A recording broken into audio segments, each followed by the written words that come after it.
start.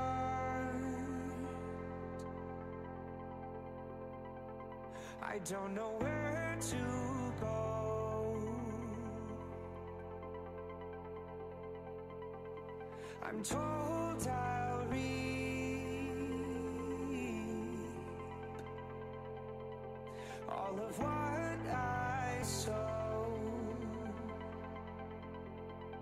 These mistakes have no one else to blame. Said I could feel it when you left me here, left me here. Our emotions are one and the same. So come on over, we can persevere, persevere.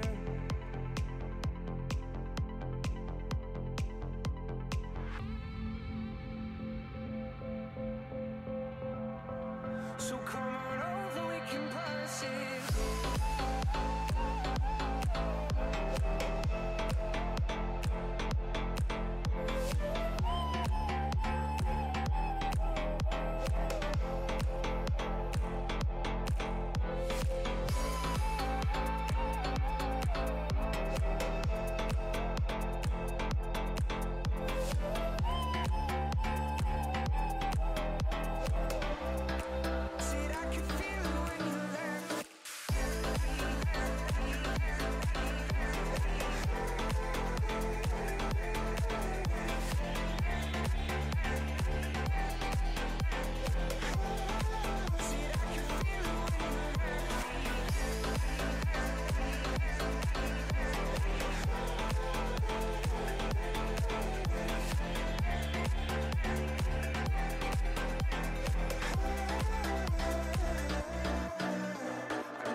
But I will learn a better way to love.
for me. Try to rock that body. Chill wear those sneaks. Baby girl, I'm savage. Baby girl, I'm active.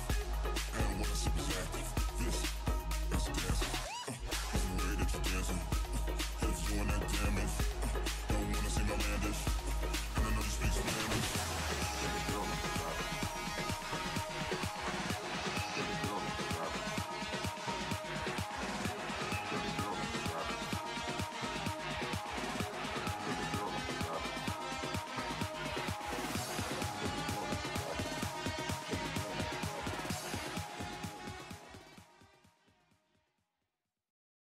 on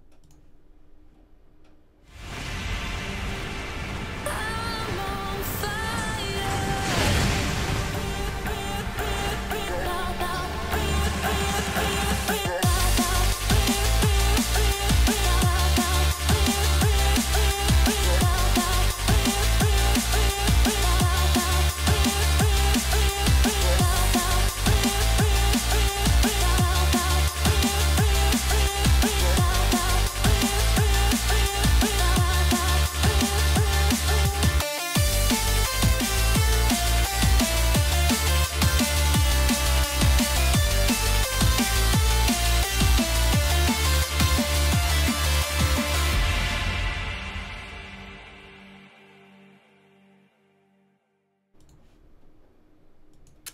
Ladies and gentlemen, welcome to the week 2 of the VGL Summer Split 2. My name is Scoundrel and I'm joined by Tasty Bacon and Dowsey TV. Dowsey TV, how are you today? I'm feeling pretty good. It's been a pretty great weekend of break from VG and casting other things, so I'm pretty excited to get back into it. Hey, that's amazing to hear, buddy, and I know you've had a really long weekend, fairly stressful, but you're all good to go. Right, we're going to show you what's coming up, as Tasty Bacon has apparently got his microphone muted, so I'm not going to ask him anything. So we're going to... I always knew. Wow, rude, rude. So first coming up, we've got Norm Picani or Norm Pisani. Tasty shush. I got Norm Pisani or Norm Picani going up against Team Phobros. And then we're going to have Wolves Esports, one of the new teams entered into the VGL fold. They'll be taking on fan favourites Isuba with Treezan and the likes. And then we'll have, again, as always, rounding up with a elimination battle. Now, Tasty Bacon, I will bring you back. Because I thought you were typing, so I just thought you didn't want to talk. Right, Tasty Bacon, how are you, buddy? How are you doing? At this point, I don't want to answer. Well, that's awkward. But seriously, So rude to me. But seriously, Tasty, I'm sorry. How are you doing, buddy? No, I'm doing good today. It's a nice sunny morning out here in North America, California. Looking forward to some European Vainglory Challenges action. Oh, absolutely. I'm just going to double check the teams are ready to go, because like we said, we've got Norm Picani or Norm Pisani. I don't know which way to pronounce it. Make your mind up. I'm just going to say... Which one do you want to call it? I'm going to say Norm Picani. So we've got Norm Picani... Picani. Oh, Picani, okay. All right, then why didn't you just tell me that before? Norm Picani and Team Phobos taking each other on here. Team 15 versus Seed 10. Apologies if you can hear a thunderstorm in the background. There is a bit of a one going on outside my office space. So if I suddenly just die and the stream dies, you'll know what's happened. I have been struck by lightning. Right, it looks like both teams are ready to get going here on the draft phase. So we're going to jump to that and get it on underway already. Yeah, no, I'm assuming Norm Picani is Italian, and in Italian, a single C is kind of pronounced as a ch. So that's my justification on that pronunciation. I'll stick to it. I think that's fairly plausible. Luga sounds like quite an Italian-sounding name, potentially. Anyway, it's going to be an Elira ban coming through here for Picani, and Phobos are going to counter up with that Baron ban, meaning, you know, there are things like Catherine available. This is just single ban phase. So, let's go. Let's Single go. ban is very much a different beast than the double ban, because you get to see a lot of the double picks, like on the B side right now, with having the Lyra, Grace, and Baron off the board. They can go ahead and lock themselves in like a Vox Catherine, which we've been seeing be a very prominent and prevalent, but they're going to be go for the Vox Lance instead. Lance has been a hero that not a ton of people have been playing as frequently anymore. Yeah, it kind of fell off a little bit, I think. can be pretty good into Grace. You can Giphy Wall the engage. Interesting to see the Gwen locked in here at Scoundrel. Obviously wanted to counter, I guess, this Fox in the early game. Yeah, so it's something that we don't see a huge amount of these days. A lot of people would say pick Idris in a lot of cases like this, but it is going to be Gwen that does get locked in, which is, again, like you said, it's there specifically to counter the Vox, because it does have a good laning phase. You can burst him. You've got a peak in the mid game when you get the Sorrow Blade and Tension Bow on board. But it has kind of fallen out of the realms of popularity with professional play. Not many professional players still picking up Gwen as a counter to Vox these days. I think the only player I see play Gwen regularly and on a consistent basis is Druid. So kind of says that a lot of players don't feel like she's as strong, kind of falls off. Everyone builds Tension Bow on laners anyway. This would be crazy if Artem was to go weapon power Grace jungle. I don't think that's actually going to be the case, but the Scarf locked in, that's a lot of late game threat on the side of Febris. Yeah, we've learned a while ago not to trust what the players are indicating as roles in the draft. So we'll wait and see how it is going to play out once we get onto the fold. But this is it. This is the winner of this will move on to the playoffs for this Splits VGL. Wow, we're already at that phase. I almost can't believe it. We're kind of heading towards the end of the summer split. We're halfway through at this point in time. It's always exciting to get to that point where we are. Anyway, as per usual, my Mac is taking a little while to load into the first game of the day, which means we're likely already in. So Dalsy and Tasty Bacon, take it away. Thank you very much. We are indeed. Oh yeah, you're play-by-playing. We're gonna have to get used to this. Bit of a roll swap. Let's do it, Tasty. Let's do it. We're on to the fold for game number 1. And it is going to be a Captain Grace, as anticipated. Not going to be that weapon jungle. Although I would have been very much upset if it was a weapon jungle Grace. So glad to see that she's going to be in the captain position. Already moving up very aggressively. Yeah, no, certainly looking to try and get into the backs there, steal something away. Wasn't quite able to have too much effect, but at least made Jang rotate away from this Scarf, which makes him a little bit vulnerable. However, Scarf into Batiste, a very fine matchup for the Scarf. So I kind of feel like for Norm Pachani here, they're in a bit of a pickle. They have to win this game very early, or else in the late game, the Vox out damages the Gwen, and of course the Scarf out damages the Batiste. A lot of damage going out onto Artem, but not going to be enough to really be threatening a kill. It was a nice Impale Goop combo, though. And if they can start connecting that frequently, then that's going to be really big opportunities for Vogros early on.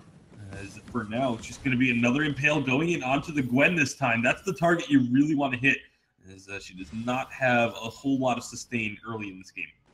Yeah, and of course, at level 1, won't have the Skedaddle unlocked either, which would be the escape tool for Luga. Is going to be the Vox and the Lance going back. You see very quickly Ball looking to try and get towards the Poison Shiv, and quite efficient when you've got that lane pushed up to back early, get yourself the components towards the Poison Shiv, as long as you don't miss any CS, and you can see he comes back just in time to catch the wave as it crashes into the turret, meaning he forced it back, got some items, and works out. Luga going to have a bit more damage now, has the components for the Tension Bow, will look to finish it after a couple of waves. This is the time that I feel for Norm Pachani that they need to be pushing an advantage. If Luga can't find a significant advantage over Ball, then this game could go extremely wrong. Yeah, very much could, but now we've got everyone here in the lane. It's going to be Grace jumping on in, and it's a big stun onto Boar. Boar is going to go down. First blood picked up by the side of Norm Pachani. Yeah, and they just knew that that was their win condition. They can rinse and repeat that over the next couple of minutes, and they're going to be in a position where they will not be too worried about the late game. However, it is an accelerated composition for the side of Norm Pachani. They cannot let their finger off the pressure here. They have to keep on going in, and a route on to Luga as Scarf comes into lane. Man, not really going to be too much of a impact, though, with that route because of the Gwen just having Skedaddle to get out of trouble.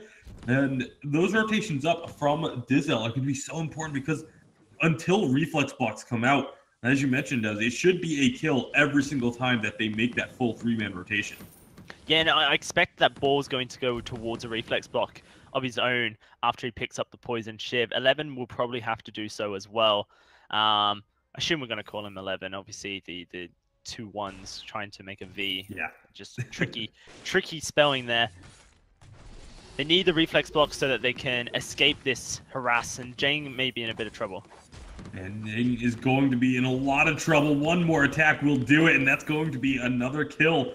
And again, every time that this rotation comes up, they're going to look for a kill. They have the damage for it, and it's just really well played early game thus far from Norm Bachani. But Luga needs to be careful. If you take too many Spitfires, you find yourself having to recall in a hurry. Yeah, no, and this is good pressure. They haven't quite accumulated a huge gold lead yet, as they haven't been able to turn any of these kills into objectives. But it does mean that they're at least putting people behind bit by bit. Luga now with 2,000 gold, going to finish that tension bow and most likely start working towards a Sorrow Blade next. This is a great little power spike for the side of Norm Pachani. Fountain finally finished for Artem as well. I say finally, it is only 4.5 minutes in. Jang just finished his a little bit earlier due to the forced recall, otherwise known as a death. And it means now this is the team fighting opportunity. Drizzle is just got his Shatter Glass, so if they're looking to fight, they're very likely to win it. Yeah, they'll have a little bit of an item advantage because 11 doesn't have that first tier 3, and here they come looking for a play. It's going to be Boar getting ordained. A nice Fearsome Shade will force the stun. Beautiful Holy Nova as well, and they find that kill. That's 3 for 3 on rotations from Dizzle in terms of finding kills, but how much more are they going to try and push for? Because Jang is very low. Yeah, 11's going to get stunned up here under the turret. Won't we able to find the kill? Hard onto Jang, not quite going to get the kill there because Jang knocks the Artem away. But that's still a lot of pressure. They weren't able to get the turret, but now they can rotate into the jungle a bit because 11 is going to be forced to go to the far back. And they steal away the Treant. But again, 3 for 3 on these rotations. Every single time Dizzle makes his appearance in the lane, it's been a kill. Yeah, and that's great news for the side of Norm Pachani. It means that the rotations, the plays that they're making, they're working out for them. 6 minutes into the game, they've got 1,000 gold on the board over their opponents. Luga starting to get close towards this Sorrow Blade as well, going to dip into the backs here to get some experience, get to level 6 as quickly as possible, as well as set up this next rotation with Furburus moving into lane. Oh, they're looking for a kill. Pale Artem is going to be going down very, very low. Fountain gets popped just to keep himself alive. And that's not good news for the side of Norm Bachani because they're not going to have that available if this siege continues. 11 just going to keep throwing out those Spitfires as Luga tries to dissuade them from pushing under this turret. This next wave, you got to figure they're going to really try and put some pressure on, but they're actually going to be perhaps backing off a little bit. No, they're sticking around to go for this. They know they have an advantage. The Ordained onto board, though. It's going to take him down very low. Huge damage from the Gwen. Oh, my goodness. What a nice Aces High. Splitting the uprights, but still not going to be enough for the kill as Jang just pops his Fountain. Yeah, no, it almost was like they didn't expect that Aces High to connect. Luga didn't position in such a way that would have allowed for an auto attack burst onto Boar afterwards. They have popped the Fountain, so now they're even here. Artem's going in for an engage. They're really looking to try and find a kill onto Boar and Jang. It's going to be tough to do so. Vox able to keep his distance, use the Resonance bounces to clear the way very quickly. Jang will just shut down any engage onto this Grace with the Giffian War. And you kind of feel like a missed opportunity for Norm Pachani. Artem had a reflex block but didn't use it to get out of the Impale right back when. It meant the Fountain was popped, and it meant that Norm Pachani couldn't go as ham as they wanted to in the lane. The power spikes weren't really executed onto. Yes, they played it well, and they were able to force the Fountain in a non-threatening way. But it could have been more for Norm Pachani, and this is where mistakes like that start to hurt their composition. Absolutely, and right now, rotation up to the lane. Jang is going to be their target for now. Boar still on his way back, but no Ordained was used there. Not going to be looking for a kill, really. So it's just going to be applying that pressure, trying to push the wave in, trying to make Boar miss some CS, but they're sticking around. Perhaps going to be looking for a fight still. If anyone gets a little bit too far forward, 11 knows that at least Artem is still here. Now they know everyone's still there. Jang, again, going to get jumped on, taking a good amount of damage, but they're looking for one of those squishier targets. A nice impale onto Dizel. Not going to hit the stun from the Githine wall. That's going to force everyone back a little bit, but with Jang being so low, this could still be an opportunity for Norm Pachani to find a fight. If they can just get Dizel close enough for an Ordained, but it doesn't look like they're going to go for it. Yeah, the difference is that Jang's low has the fountain, but Luger and Dizzle were also, damaged from that fight. And so whilst fountains were up for both sides, having the carry and the jungler missing HP compared to the just the captain for Phoberos, it meant that any engagement was too risky. The hard engage of the side of Norm Pachani isn't as hard as it may seem. They've got lots of CC for sure. Ace is high, an Ordained, and the Fearsome Shade, but they kind of rely on positional missteps from your opponents rather than guaranteed CC lock. If they are able to chain them, then they can keep someone down for quite some time, but it kind of makes things hard for Norm to force things, and that's what they're seeing right now. Is at this 10-minute mark, whilst Boar is getting towards his last item, obviously a tension bow will be for him. That their composition hasn't quite found the advantages they need. Unless they win this fight, they may struggle. Yeah, rotating up, trying to stop this siege, but Jang just keeps them at bay, rolls himself right into a Holy Nova. That's going to be a Fearsome Shade getting blocked. Jang is so low, is going to be popping that fountain and staying alive. And now Luga is getting turned on, but gets the Divine Intervention to stick around in this fight longer. Ooh. Boar just gets blown up. There's that burst damage we've been kind of waiting for from Norm Pachani. Now it's just 11 here. Only one minion, and actually Spitfire. Oof, Spitfire with a turret shot, very nearly taking Luga down. Artem is going to get tagged again. 11. There's the fountain finally popped. That's going to prevent 11 from being able to find a return kill. So it's just a 2 for 0. Now, what are Norm Pachani going to take off of this? Because you got 2 kills, but what advantage have they really gleaned other than taking away 2 jungle camps? Yeah, it's a slight gold lead. That's it. Great win for them. They will be happy that they won the team fight, but 11 was just able to keep them at bay on this scarf, and it's only going to get worse for them as this goes on. Eve of Harvest now finished, which means he can stick around in these fights for a little bit longer. Luga with a Tornado Trigger looking to just be a crit machine, also a little bit more damage, I guess, from the attack speed as well. Another fight will be brewing here, Tasty Bacon, but this turret for Norm Pachani is so low.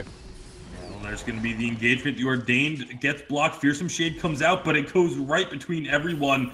And so that's pretty much the engage potential of the side Norm Pachani gone for the most part. Luga finds an opportunity to move in, get a little bit of burst onto 11, but that's about it. Now they're going to go a little bit harder onto 11. Dizel throwing up these bad mojos. That's going to be the shot from Luga to find a kill onto Boar. That burst from a Tension Bow Gwen is massive. And right now they're going to get a Divine Intervention. Jang going to go low. They still have a Fountain and Crucible available. 11 reflex blocks the Ordained, but they don't find these kills. Now they're focusing on the turret. They realize the kills are great, but we need objectives. First turret destroyed. Now 11 is going to be in trouble. Ordained, but they're not going to chase it through. Then so it is just going to be the 1 kill, but the turret going down in favor of Norm Pachani. And that could have been an ace, a turret, perhaps some damage onto the second turret, or a gold miner instead, but they didn't manage the turret aggro well enough there to Norm Pachani. It was Luga tanking the turret for way too long. Artem should have been the first one in there to be able to tank that up so that his carries could just go risk-free into it. They're at risk of losing their own turret here. It is going to be a Holy Nova to keep the wave back. Luga should be able to clear it, it seems. In fact, they're going on to Boar. And they're trying to get the damage on the board. Jang going to get Ordained and stunned, but this has been a common occurrence now. Even though the rest of the team is low, like Dizel probably could have gone in and blown up a target there. Obviously, it's just very concerned about the return damage coming out from 11 and Boar, but I want to see this Norm Pachani team be more aggressive when they get these stuns. They've found the kills almost every time that they've tried to. It's just that so many times now they're not even trying to get that kill. They're just using the stun to try and dissuade the enemy team from aggressing onto them. Yeah, they are, and The lack of Artem? aggression also a little bit of things. Artem's just keeping everyone bay here so that the turret won't get aggressed onto it. Spitfire finds the kill. Now they're looking to try and punish them. And turret's gonna go down. Now can they find anything? Jang rolls into the team, but that's gonna be a divine intervention coming out. Boar is super low, so is 11. They trade 1-for-1, and then Jang goes down. Boar now stuck in the Ordained. That's gonna be his death, as Jizzle does get the empowered bad mojo for the ace. Two things to highlight. Jang rolling in towards the enemy team when the Ordained was on him. Questionable move, but Dizzle managing to fearsome shade 11 out of his ultimate there. Scarf ultimate didn't find any damage, in fact just walked Scarf away from his team as well. Meant he was isolated, made things super easy for Dizzle to finish off the kill whilst Luger was unthreatened. That's great stuff now. They're starting to come into their own with this composition. They're looking for this gold miner, but instead they decide that it wasn't worth the risk. Only 40 seconds left. You don't really risk the enemy team walking in and stealing it either. It's a 4,000 gold lead now. Let's look at the other side of the board.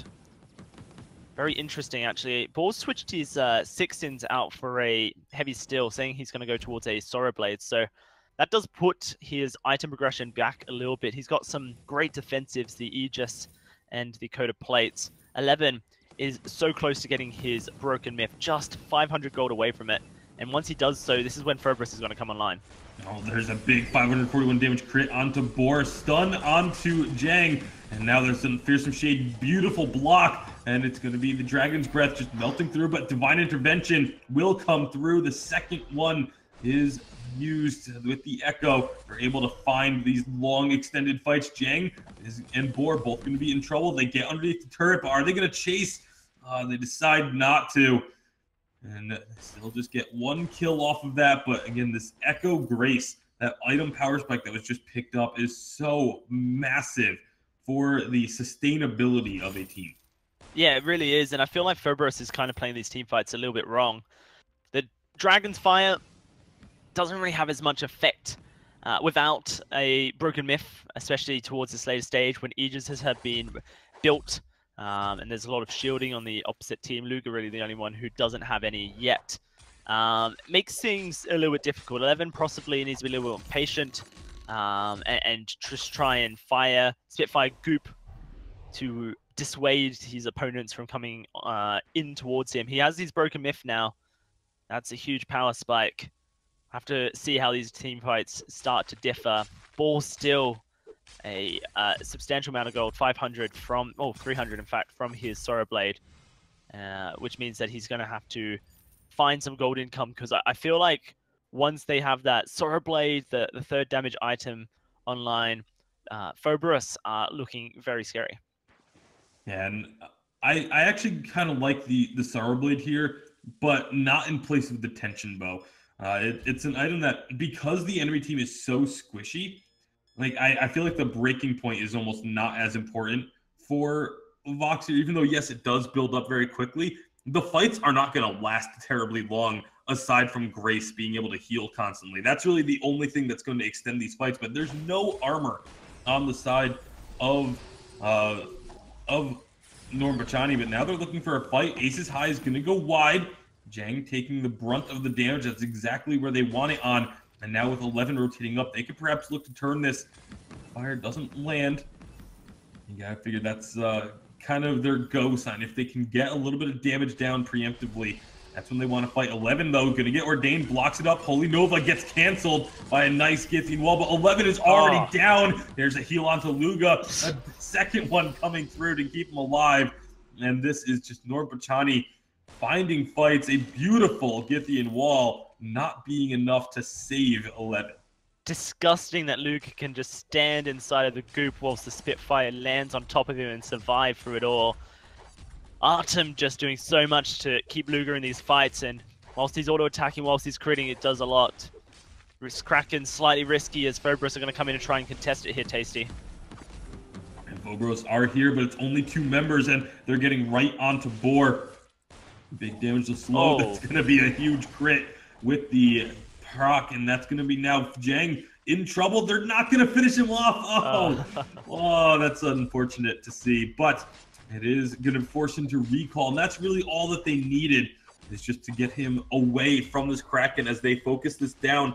11 is not going to try and contest this either, so Kraken unleashed in favor of Norm Pachani, and they can start to make their way down the lane with only 3 turrets between them and a Game 1 victory.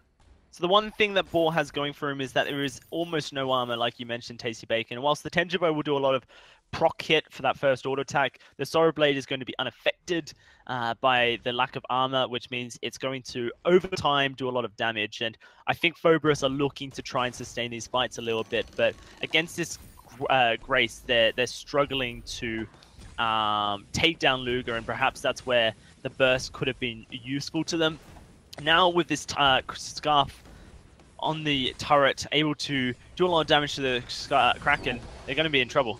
Norm Pachani going in. Boar does reflex block the Ordained, gets onto the Sanctuary to heal up. It's going to be one Holy Nova, or one Divine Intervention used on Luga. There's the second one. Both Divine Interventions down. This is a great opportunity for Phobos, but it's just going to be Norm Pachani backing away. So they do get to take the Kraken out cleanly. Kraken will only get 1 turret destroyed, but this is still not looking great for Phobos right now. No, they haven't quite found it yet, and it's a struggle as the burst and the CC has been really making their lives hard to aggress and get those stacks which they need to win fights. And Artem, of course, is doing a fabulous job of keeping his carry and jungler alive. I'm surprised that we haven't seen a wall treads yet on the Grace. Would have been a great item to continue the team fights and allow for Luger and Dizzle to get deep onto the backline, which is something that they've been wanting to do, but haven't quite had the speed to do yet. I'm sure Artem will invest in the wall treads very soon, considering he's finished his build as far as items are concerned, and now just wants that tier 3 boots. This next fight could be pretty consequential for Phobos if they were to lose it. Very easily push into the base, finish off that very low turret, and then get onto the second one. However, it could also be the turning point for them. If they were able to win the fight, especially in a minute or so when the Kraken respawns, then the push that they were able to do is pretty huge here, Tasty. And with Boar and 11 both being pretty much full build, just a little bit more defense is going to be built towards by 11. It's going to be Ordained, not going to be finding a stun, but they've got so much damage. Oh my goodness, Boar just gets deleted.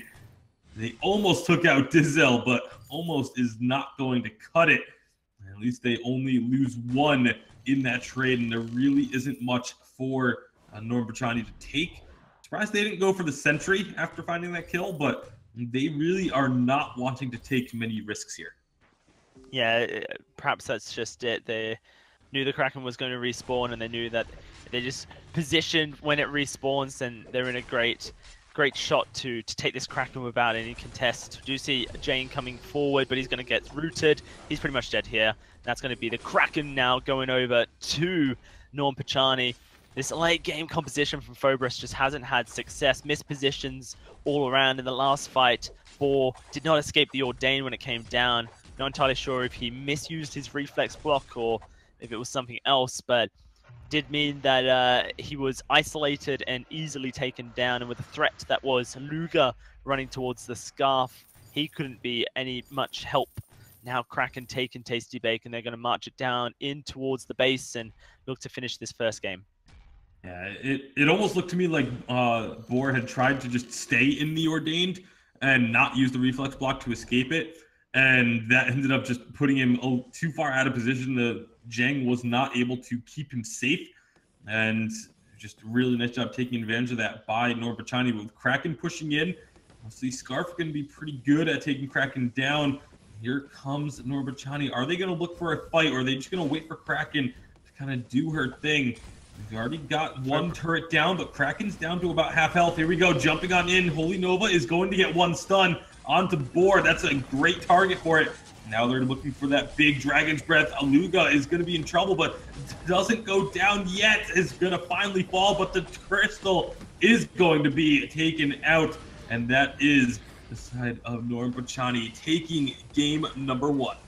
Yeah, great stuff from Norm Pachani to make that composition work. They were a little bit slow in the early game where I expected them to be accelerating fast, but they were able to really win the team fights in the mid game, which allowed them extra time. And I feel like Phobos were a little bit too scared to initiate team fights and realistically had to initiate one when that second Kraken was coming knocking on their door. Scoundrel, we're heading into game 2 and have to wonder what Phobos have up their sleeves. They are the highest seeded team in this series. Yeah, absolutely. I wouldn't, obviously, like everybody knows, wouldn't read a huge amount into seeds just simply because they kind of get very muggy in the middle of the seeding here in VGL. A lot of the teams are seeded on their solo queue performances more than anything, and a lot of these teams are so close, it's very difficult to tell the difference. And I felt that these two teams were very, very close in terms of on paper, but I've got to be honest, they really made that Gwen work, Dalsy. And we haven't seen that for a long time, so props to Luga to be able to do so.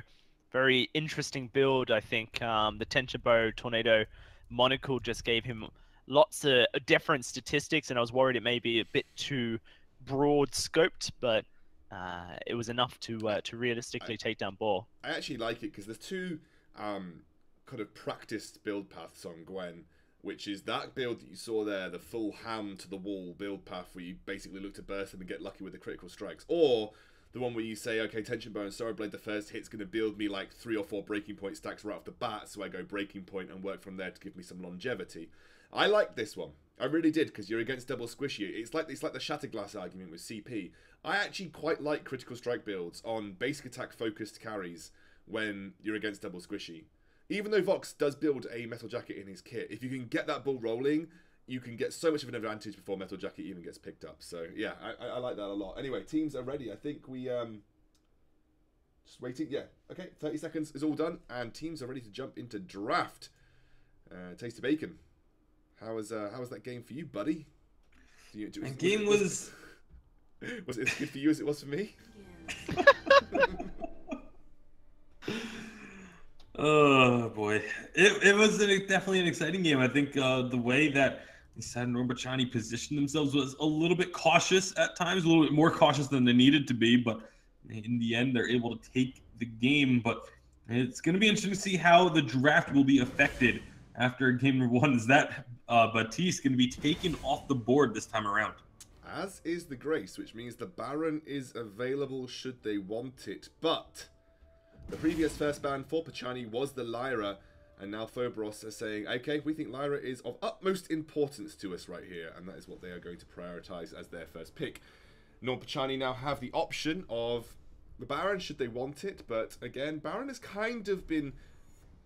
I mean, people used to think he was just impossible to play into, but a lot of teams have now figured a way to sort of deal with Baron, and he doesn't seem to be the be-all and end-all of draft phases, as you can see right here. I do feel like this Catherine Idris is a specific taunt to a Baron, though. I feel like this is basically saying, try and pick Baron, see what happens. So I think Pachani kind of countered the Baron in this first part of the draft. Yeah, it's very unlikely that you would want to pick Baron, and even Vox will be threatened by the Idris Catherine combination, especially if Catherine can get in and close. It just makes the kite that is necessary for Vox to stay alive really difficult. And so I'm sure with the help of Jang on this Lyra that you can kind of cut down perhaps first engagements, but you need to be able to sustain backwards and kite backwards. And the on point that a CP Blackfeather provides can definitely help with the slowing part. Yeah, so you get the decaying slow from the on point, and obviously huge damage. And Idris, you know, he's a squishy hero. He will take a bit of damage from that, so always got to be something you're careful of. It's an incredible kiting team here. You can kite incredibly well for Phobos, and I mean, I think kite is the name of the game above what Pachani have brought to the table. If they can stop that initial engage, if they can bright bulwark the Grub ultimate, if they can stop the Catherine stun from landing, you feel like Phobos could kite backwards and turn things around here, Darcy.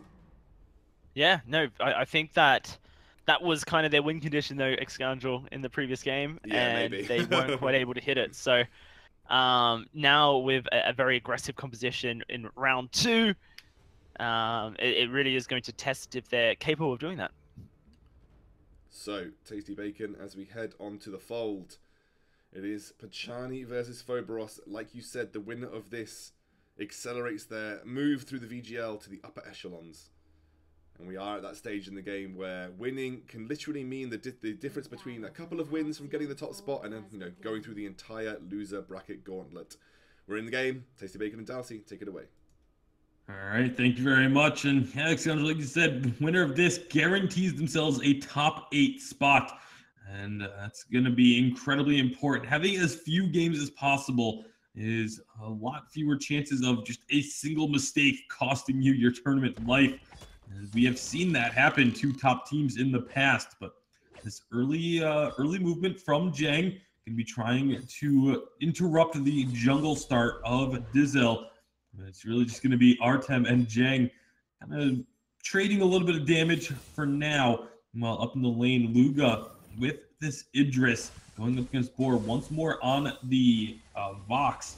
The rest of the team rotating up. We'll see if these jungle rooms or jungle rotations can have as much impact for the side of Norbachani. But right now, Luga is taking a lot of damage. Here comes Drizzle, going to be getting right onto Jang. They're trying to get that kill, but not quite going to have enough damage. Yeah, so that's what I wanted to touch on there was Luga's starting build is super greedy and super inefficient against a Vox and a Lyra. He has decided to go for a Swift Shooter, Book of Eulogies, and we'll be going down the CP path, I assume. But look at his health potions. He's only got one left. And this laning stage is going to be long and painful. Lyra already very difficult to lane into as a melee hero, especially when your captain also is melee. So, for Luga, he is basically relegated to CSing under the turret. He's able to manage the minions and set them up for the turret so that he can CS perfectly, then that's not too much of a problem. And this kind of more greedy start will not be too affected. But often see that when Idrises don't go a more defensive route like shielding, and then the 4 health potions that allows you to purchase, that they kind of get bullied by Vox and Lyra in the early game. Now, with Dizel rotating up, they're going to be trying to do the ones doing the bullying. A stun onto Jang. It's going to be a lot of damage, but not enough for the kill. And as 11 rotates up, they're going to be forcing Norbachani back. And Jang, obviously being that Lyra, can just drop that healing sigil and be right back in fighting shape. So just getting a lot of damage down is not going to be enough to dissuade Phobos or force any recalls out, as they're just going to heal up and continue to apply pressure. And this is going to be an early back once more for Boar. Turret pushed up. The minions are going to crash into it twice over, which will keep Luga in position. Now he's fighting his own minions for these creeps, though doing a good job of securing them. A poison shiv finished at the 250 mark. Very nice for Boar. Luga will go back and start building towards the CP Idris. Be interested to see what he finishes as his first item. There's a bit of a discussion this weekend about whether a Shadow Glass or Frostburn is the better item. Generally, Shadow Glass is the right core. And I think that's most likely what we will see, at least probably should see from Luga. Although Frostburn, yeah, just Shadow Glass. Yeah, Shadow Glass is the typical item. You know, getting a lot of burst, getting yourself that right into the divergent path very early is kind of the key, especially for a CP Idris. Having your basic attacks and be able to do a little bit more damage and be at range is so incredibly important. As you can see, the Chakram already starting to do huge amounts of damage. And that's one of the things that once the crystal items start coming out, laning against a CP Idris can become very difficult because of those Chakrams. Mm-hmm. But again... I was just going to say, like, Luga could have his divergent paths now if he wanted to. He could have had it 30 seconds ago. Usually, if you're CSing fairly consistently at like 10 CS per minute, then the 4-minute mark is when you can go back and purchase 2 crystal bits with your Eclipse Prism and Heavy Prism, and you'll have divergent paths. Luga instead wanting to continue having the Swift Shooter, and oh, that's a lot of damage. When you have the Swift Shooter in your inventory, it doesn't allow for that. Now he has to go back. It's a back which will purchase a Frostburn. And the idea behind Frostburn is that he's wanting to slow down Vox from sticking to him. Vox can do a lot of work to CP address. Also, the Black Feather is going to be a threat if not well maintained by his front line, being the Grumpjaw and the Catherine. I think that majority of people would argue that in this scenario you don't need to kite, you just need to blow someone up with the Grumpjaw and the Idris, and that's where Shadowglass would have helped with that. But Luca's not necessarily going to lose the game because he's decided to go Frostburn. It just means that the team is playing to a different win condition. Dizel just charged himself into the wall, but Blackfeather going to be taking a lot of damage. 11 is low, but the healing from Jang will keep him alive, and now Norm Pachani have to retreat a bit. 11 still very low, but another sigil will go down, and that's going to bring him back up to about 3/4 health. And Luga and Artem they have to just try and keep this pressure off the turret. Some good damage going down into this turret because Boar knows that they can just kind of freely poke at it while they get these minions pushed in because Luga doesn't have the ranged attack yet. That's one of the downsides of going for the Frostburn first is it delays that divergent path just a little bit longer. Not necessarily. Like gold-wise, it's pretty even if you go Shadowglass first. Just because you buy yourself a crystal bit, which will build into the alternating current, which he's going next item anyway. He can finish it now. He just needed another 50 gold actually when he went back, and he would have finished the Frostburn and that crystal bit and had that divergent pass unlocked. So I feel like as far as timing goes, they're about even, depending on if you want to unlock your divergent paths early with the Shadowglass route. The Frostburn is going to help a kite down as an engage is stopped up with a bright bulwark. They want to chase as well with the Grumpjaw, and the Frostburn, if it can keep someone a little bit slower than they would normally bid, that's going to allow Drizzle to output more damage. And it's going to be about timing that, and you're timing it with the Bright Bulwark as well, because the Bright Bulwark is able to shut down their engagement so heavily. Bulwark going to lose about half of his life from a single chakram.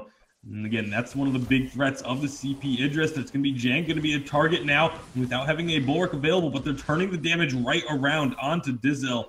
And Dizel has to get himself out of there. Fountain was used by Artem, is available for Jang. And so we could be seeing now Fogros try and stick around with this next minion wave and try and push in onto this turret. They've gotten it to about half health. So another solid push with the Fountain still available. Maybe them taking it, maybe even finding a kill, but no, they're not going to commit to it.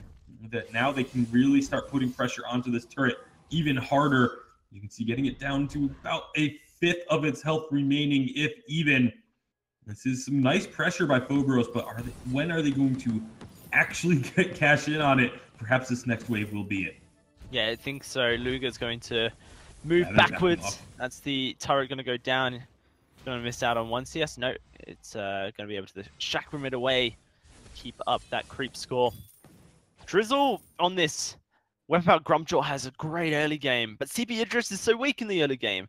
And so either the Weapon Power Grumpjaw in the early game bridges the, I guess, damage gap between the CP Idris and makes things a little bit more even.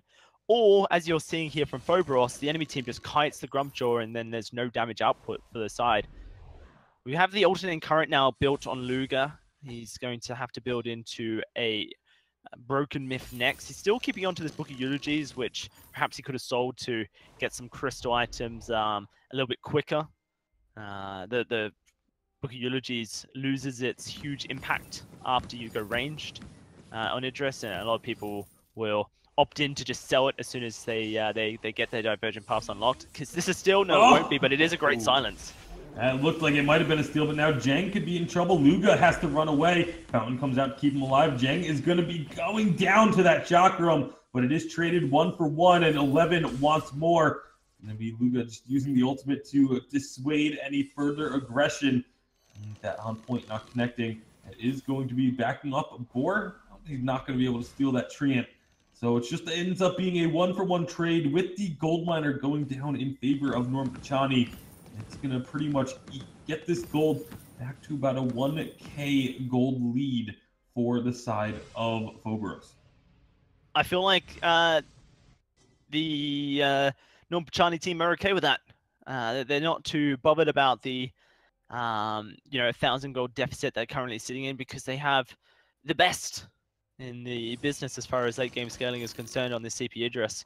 And Dizzle will kind of be a frontline threat, which is necessary, but also will just be super tanky as well, which will allow Luga a little bit of freedom in positioning, because it's unlikely if Norm Pachani are the ones making the moves that there will be a hard engage towards the Idris. Unless Jang, 11, and Boar decide to portal on top of him, use that Bright Bulwark to prevent an escape, then Norm Pachani will look to just sustain team fights in their favor. Luga now building towards this Broken Myth. Has the components, obviously the 2 crystal bits. Needs a bit more. That's a great catch. Jang's just dead. Jang completely caught out, didn't get to activate anything. A big silence on the Boar, and now 11, the lone member left, will use that Rose offensive to get over the wall and out of harm's way. But a big 2 kills coming through for the side of Norm Pachani. See if they can push up onto this turret. 11's going to try and defend it, trying to dissuade them from diving in, but he needs to be very careful because there's a lot of damage on this team. Yeah, he's just going to relinquish this turret. And it will be now the gold swinging in favor of Norm Pachani. And one of the advantages, you just keep the gold close. All it takes is one fight, and you can get it back in your favor. Yeah, you certainly can, and this is so good for Norm Pachani. That's just going to put Luga so much closer towards his Broken Myth now. That means this Idris is going to be online in just a couple of minutes, 2, I think, if he plays it perfectly. Very, very exciting stuff for them, as all they needed to do was wait out, I guess, time. Just that's all they had to do. Twiddle their thumbs until Luga was online, but they've been gifted a much quicker route towards that Broken Myth. Jang cannot be making mistakes like that, especially when he has flares in his inventory. Not only has flares in the inventory, but they could see them. He was in a brush. They could see them moving towards him. And for me, it's more like when you have the arcane passage available. Like, you just use the portal over the wall and be ready for the opponents to come through and try and fight. But Jang just did not seem at all ready to be aggressed upon.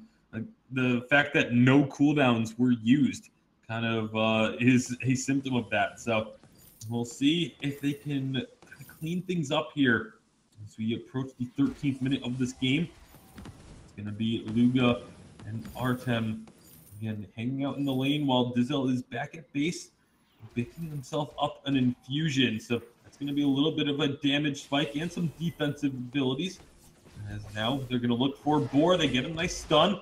They'll be charging through, but they can't stick to Boar. Silence comes out, but not really going to be enough for them to aggress any further. Artem's going to take a little bit of damage, but this should be everyone getting away unless they go too deep. They're going to be diving under the turret, and 11 is just caught out, absolutely baited in by Norm Pachani, and now they've gotten themselves onto Boar. Luga just cannot be targeted. Jang is going to go down as well. It's a 3-for-0 ace. Oh, what a mistake. You have to know that that bait is coming. It wasn't even a bait. I swear that was just Luga saying, I don't have my Broken Myth yet. Let me go back and buy it. And then they dived so deep. 11. Just, you don't do that on CP Blackfeather. You're not playing your weapon power, brother. You're playing a ranged hero that pokes until someone can be executed. And there just wasn't realistically the health on his opponents that could be executed. Now, this is just seemingly game over for the side of Team Phobos, unless something is gifted to them in the most massive way. Luga is going to be outputting so much damage, has a crystal infusion at level 11. I have to admit, I haven't said anything about it, but Norm Pachani's infusion timings and have just been something that we just don't see in Challenger Series, and it's been giving them great advantages. They're looking for a fight. They're jumping right on in. It's going to be a nice blast tremor. The healing is not going to be available. Another silence is going to come down, and Jang is going to get caught out, not being able to heal up the team, and Boar falls as a result. Now they're just going to work on this sentry. Everyone on the side of Norm Pachani is still so healthy. 11 is going to be in trouble, gets the sigil heal, but Luga is just jumping forward. Knows that Broken Myth stacks doing some serious work. Not going to find another kill here, but they don't need it right now. They have every advantage in their favor. They can continue to push in. And if anyone from Phobos gets too far forward, they're just going to get blown up. one of the best times to have Frostburn on CP Idris is when you're ahead, Tasty Bacon, especially when you just want to punish your opponents. You've just seen there that Norm Pachani were just able to follow Team Phobos into their jungle, kite them, slow them down so they could chase them. This composition, we discussed this in draft, wants to kite back. This is kind of back when I was assuming that it might be a weapon power address, but against the weapon power Grumpjaw, I guess the story is the same. And the Frostburn definitely stops that. Because he is ahead, the damage that the Shattered Glass would offer you isn't actually as relevant anymore. And the Frostburn is just providing utility to Norm Pachani, which allows them to really punish any positional errors. And we've seen a couple of them from Phobos. We're at the 15-minute mark. The Kraken, she's spawned. And any fight that goes wrong is a death note for Phobos. Well, they might be looking for a fight. That's a strange bulwark use. It is not going to be having really much effect. Now with the item silence onto Jang, they're going to be chasing down 11. Well, you can't heal him up. That's going to be now available to do so. The Crucible is used, but it doesn't matter. That's going to be 2 kills quickly. Boar is stacking up, though, has a lot of damage, but doesn't have the ability to chase. The Boots still on cooldown, trying to catch up to Artem. Artem in just merciless pursuit back to safety. So 2 for 0 again in favor of Norm Pachani. They are just winning every team fight. Yeah, they are. Though Ball's becoming a bit of a threat for them. A very interesting build. Crit plus Poison Shiv. Scoundrel will probably be wincing. Doesn't really like Poison Shiv with crit. Doesn't feel it synergizes. This Kraken's being started up by Norm Pachani, and I actually don't think that their opponents are going to get anywhere near it before it gets taken. Grumpjaw Idris takes it so quickly. Free Kraken, easy peasy. Ball, 4 damage items, which what I actually wanted to highlight. Isn't respecting Dizzle's damage. Feels he can kite him, and for some part he can on a Vox, unless Idris catches him in a huge Chakram slow with the burst. Could be a turnaround, you could say, for Phobos if Ball was able to go ham. With this Kraken pushing in, we'll soon find out. Going to be a bulwark used early. They know that cooldown is not going to be available for at least 10 more seconds. They can go ahead and look for a fight perhaps underneath this turret, but they're just going to look to melt this turret down. 11 is going to be getting stuffed up. That's going to be a Blast Tremor to prevent any cancellation of the stuff, but haven't been able to really start this fight off the way they want. But Boar on the front lines is going to be in some trouble. He's taking a lot of damage. He's going to fall. Jang has nothing left to keep him alive. And now Jang is very far forward. The passage comes through. That's just going to deliver the team onto 11 underneath this turret. Dizzle is not going to go down. It's an ace for the side of Norm Pachani with Kraken still pushing in. This could very well be the game. Yeah, this is game here, Tasty Bacon. No way that Boar is able to respawn and save the base. That's the first Vein Crystal turret falling. The second one to follow here. And it's Norm Pachani making their way into the playoffs here in spectacular style, showing up huge and earning that playoff spot for sure. Oh, absolutely. I mean, this is a team that has now taken down the number 2 seed in Reliable Union last round, and now getting themselves their ticket punched to the playoffs. A 15 seed in the top 8, but they did not play like a 15 seed. They looked very, very clean, especially in game 2. And one thing that we didn't really get to touch on too much during the game was Artem's vision control. This game was super, super impressive.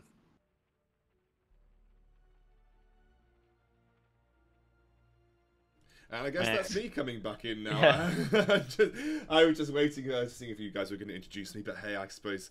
Do I need any introduction these days? You're a man that needs no introduction. I guess I'm just like old hat, aren't I? I've just been here a long time now. I actually, when you were mentioning the Poison Shiv build, Darcy, I was thinking that maybe I was going to be triggered by it. But he did go 4 damage items. Now, let's separate this into not triggered by the damage, but triggered by the defense.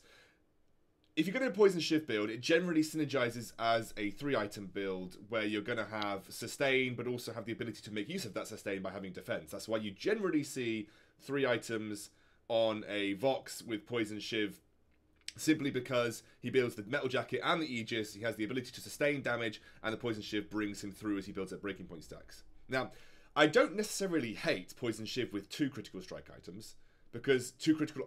my main triggering fact is when you build 1 critical strike item, because it basically you don't really get anything from it. You really want at least 2 critical strike items.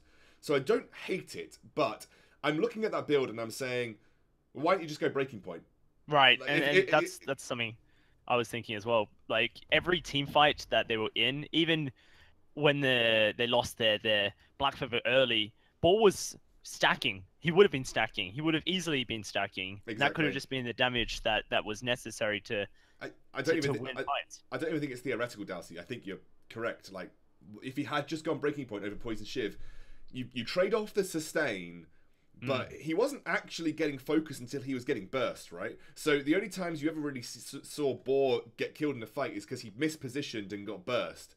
Yeah. Like really hard by the Grumpjaw, which because he didn't have any armor. So if you're going to not build armor, you have to be damn sure you're not going to get anywhere near a Grumpjaw with that build, because he's going to 2-shot you.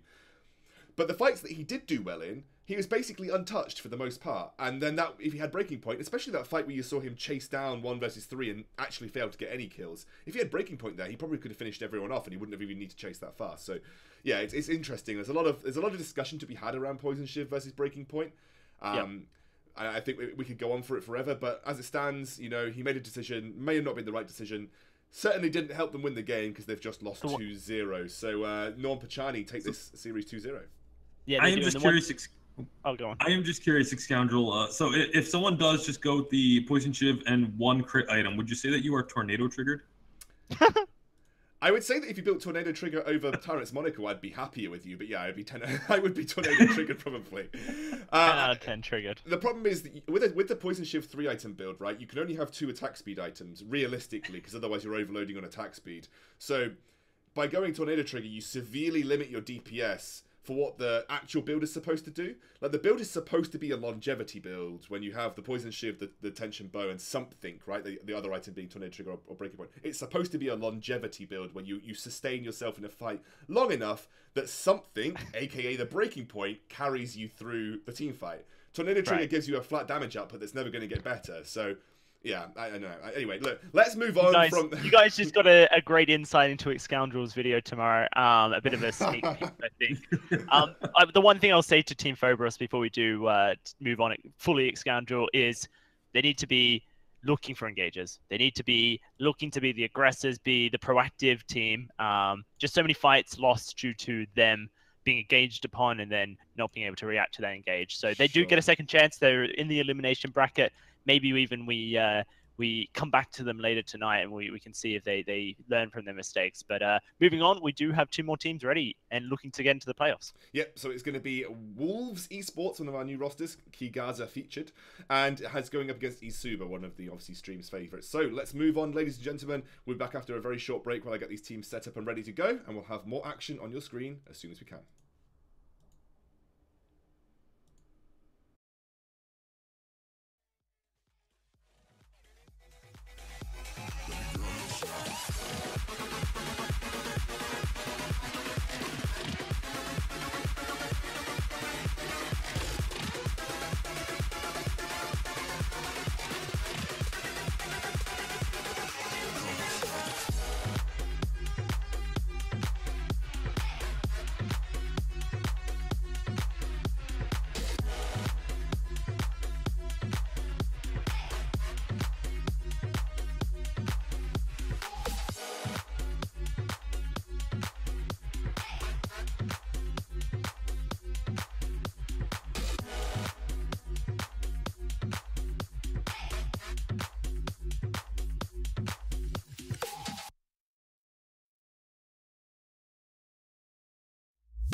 the people from the front to the back.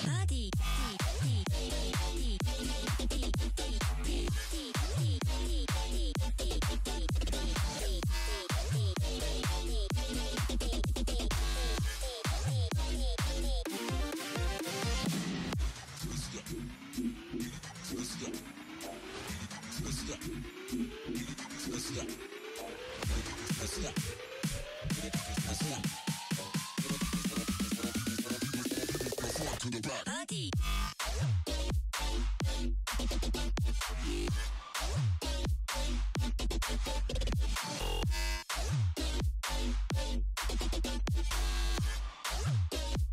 All the people from the front to the back.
All the people from the front to the back. All the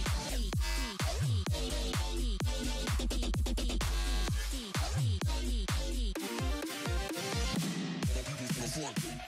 All the people from the front. All the people from the front to the back.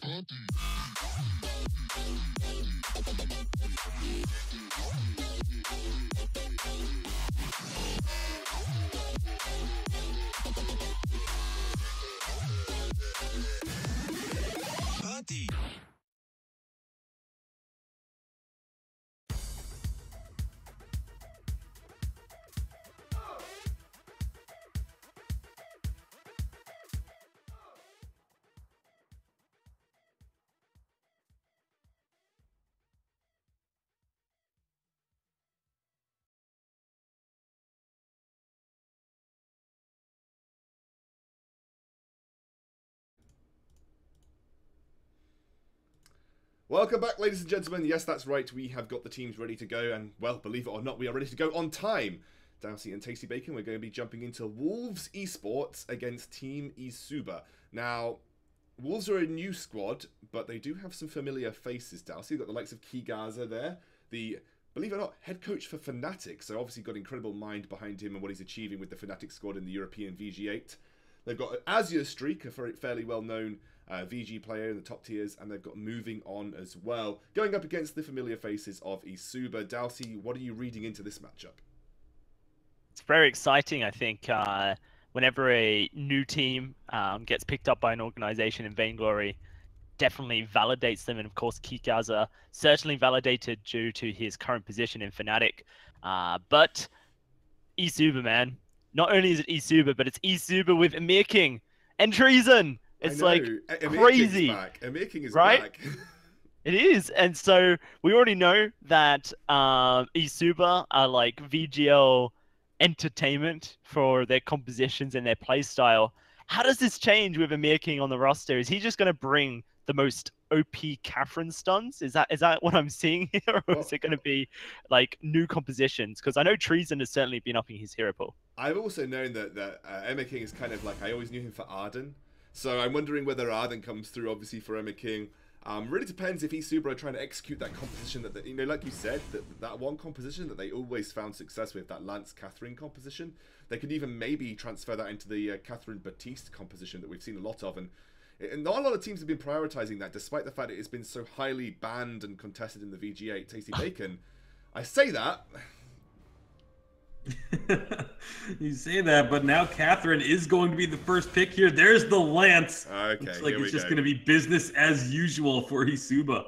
I think Higaza will have known this, no, right? I know he does a lot of the draft stuff for Fnatic, so, I mean, if you play Isuba, you know that this is the case, right? You know that this is the case with Isuba. Yeah, you do, and I wonder where they put, who they put, I guess, into the carry position. Is it going to be like a Scarf? You'd have to assume it's CP orientated, right? But I guess if Treason's playing this weapon power or slash on hit, yeah, there it is. It is Celeste. So it's basically a Scoundrel, the same composition, but instead of chakrams, you have Helogenesis. Yes, absolutely, and it's going to come through. This is interesting. I'm looking forward to seeing this game. Apologies, guys. Did just delay myself on updating the overlay for the game. I always do this. I always forget that that's the one part of the overlay that I forget to update. But it's all fixed now. Wolves will be on the A side and Isuba will be on B. It is Treason, Papa Smurf, and Emma King. Emma King coming into the Isuba roster. A return to potential grace for him. Is that a new Catherine? Is that a new Celeste skin? No, wait. No. That's, wait. No, sorry, that's Catherine skin. I've never seen that Catherine skin before. That's You've never seen rare on Paragon. Scoundrel, because Scoundrel was just he's been spoiled by legendary skins on his account, and so has never had to build up. I've never had to use the rare skins. Okay, see you boys.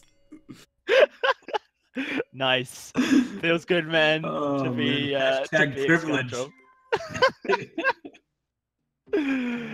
Right, what are we thinking for this game? This is clearly an Isuba special, but with a bit of hidden source, I guess you could say, is the Celeste. And as Scoundrel mentioned, Kiga's are very good at his research, very good at his drafting, knows how to counter draft, and will surely know Isuba's playstyle. Yeah, I mean, you kind of have to. If you're anything involved in the European scene, you know that Isuba loves this sort of double stun, massive burst composition. So we'll see if they can make it work and what the answer will be like in terms of the playstyle from the side of Wolves. Obviously, formerly Halcyon Quake, for those who weren't aware of the acquisition. It is now Wolves Esports. This is a team they're a very strong team.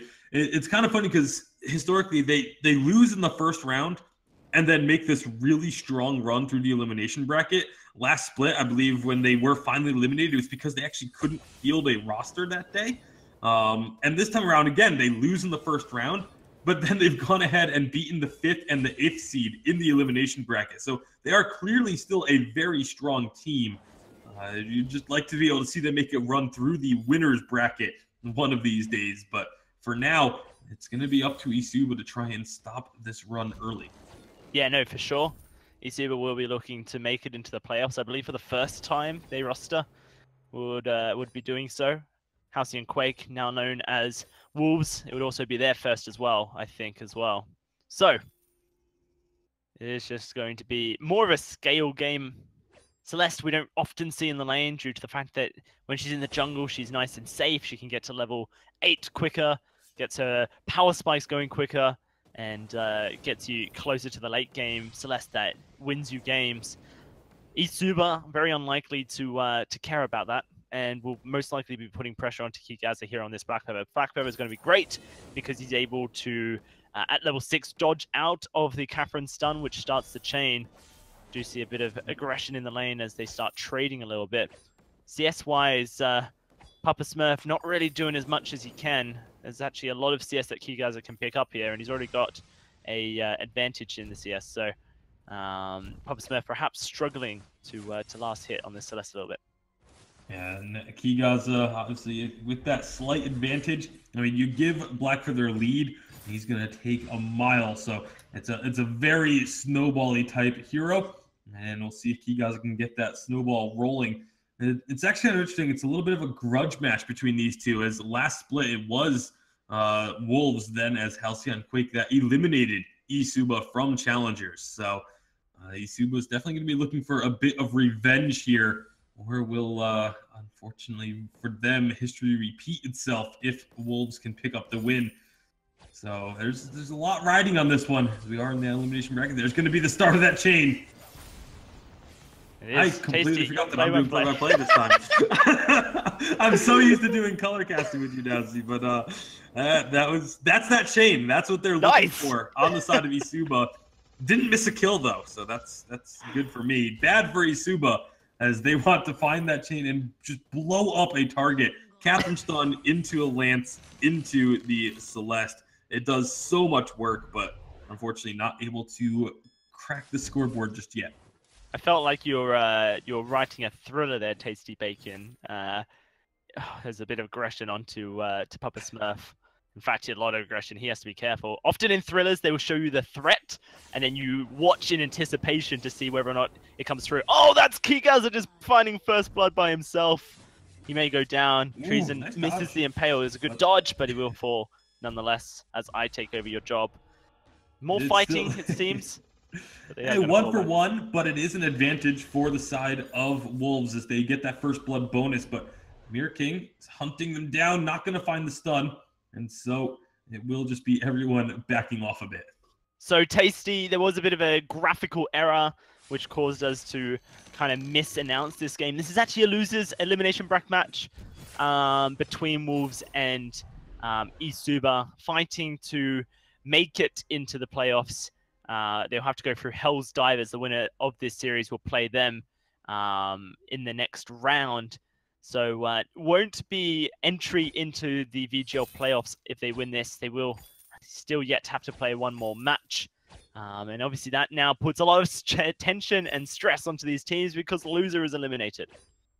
Yeah, I thought that was always the case, but Well, you, my friend, did some great research, whereas I was led astray.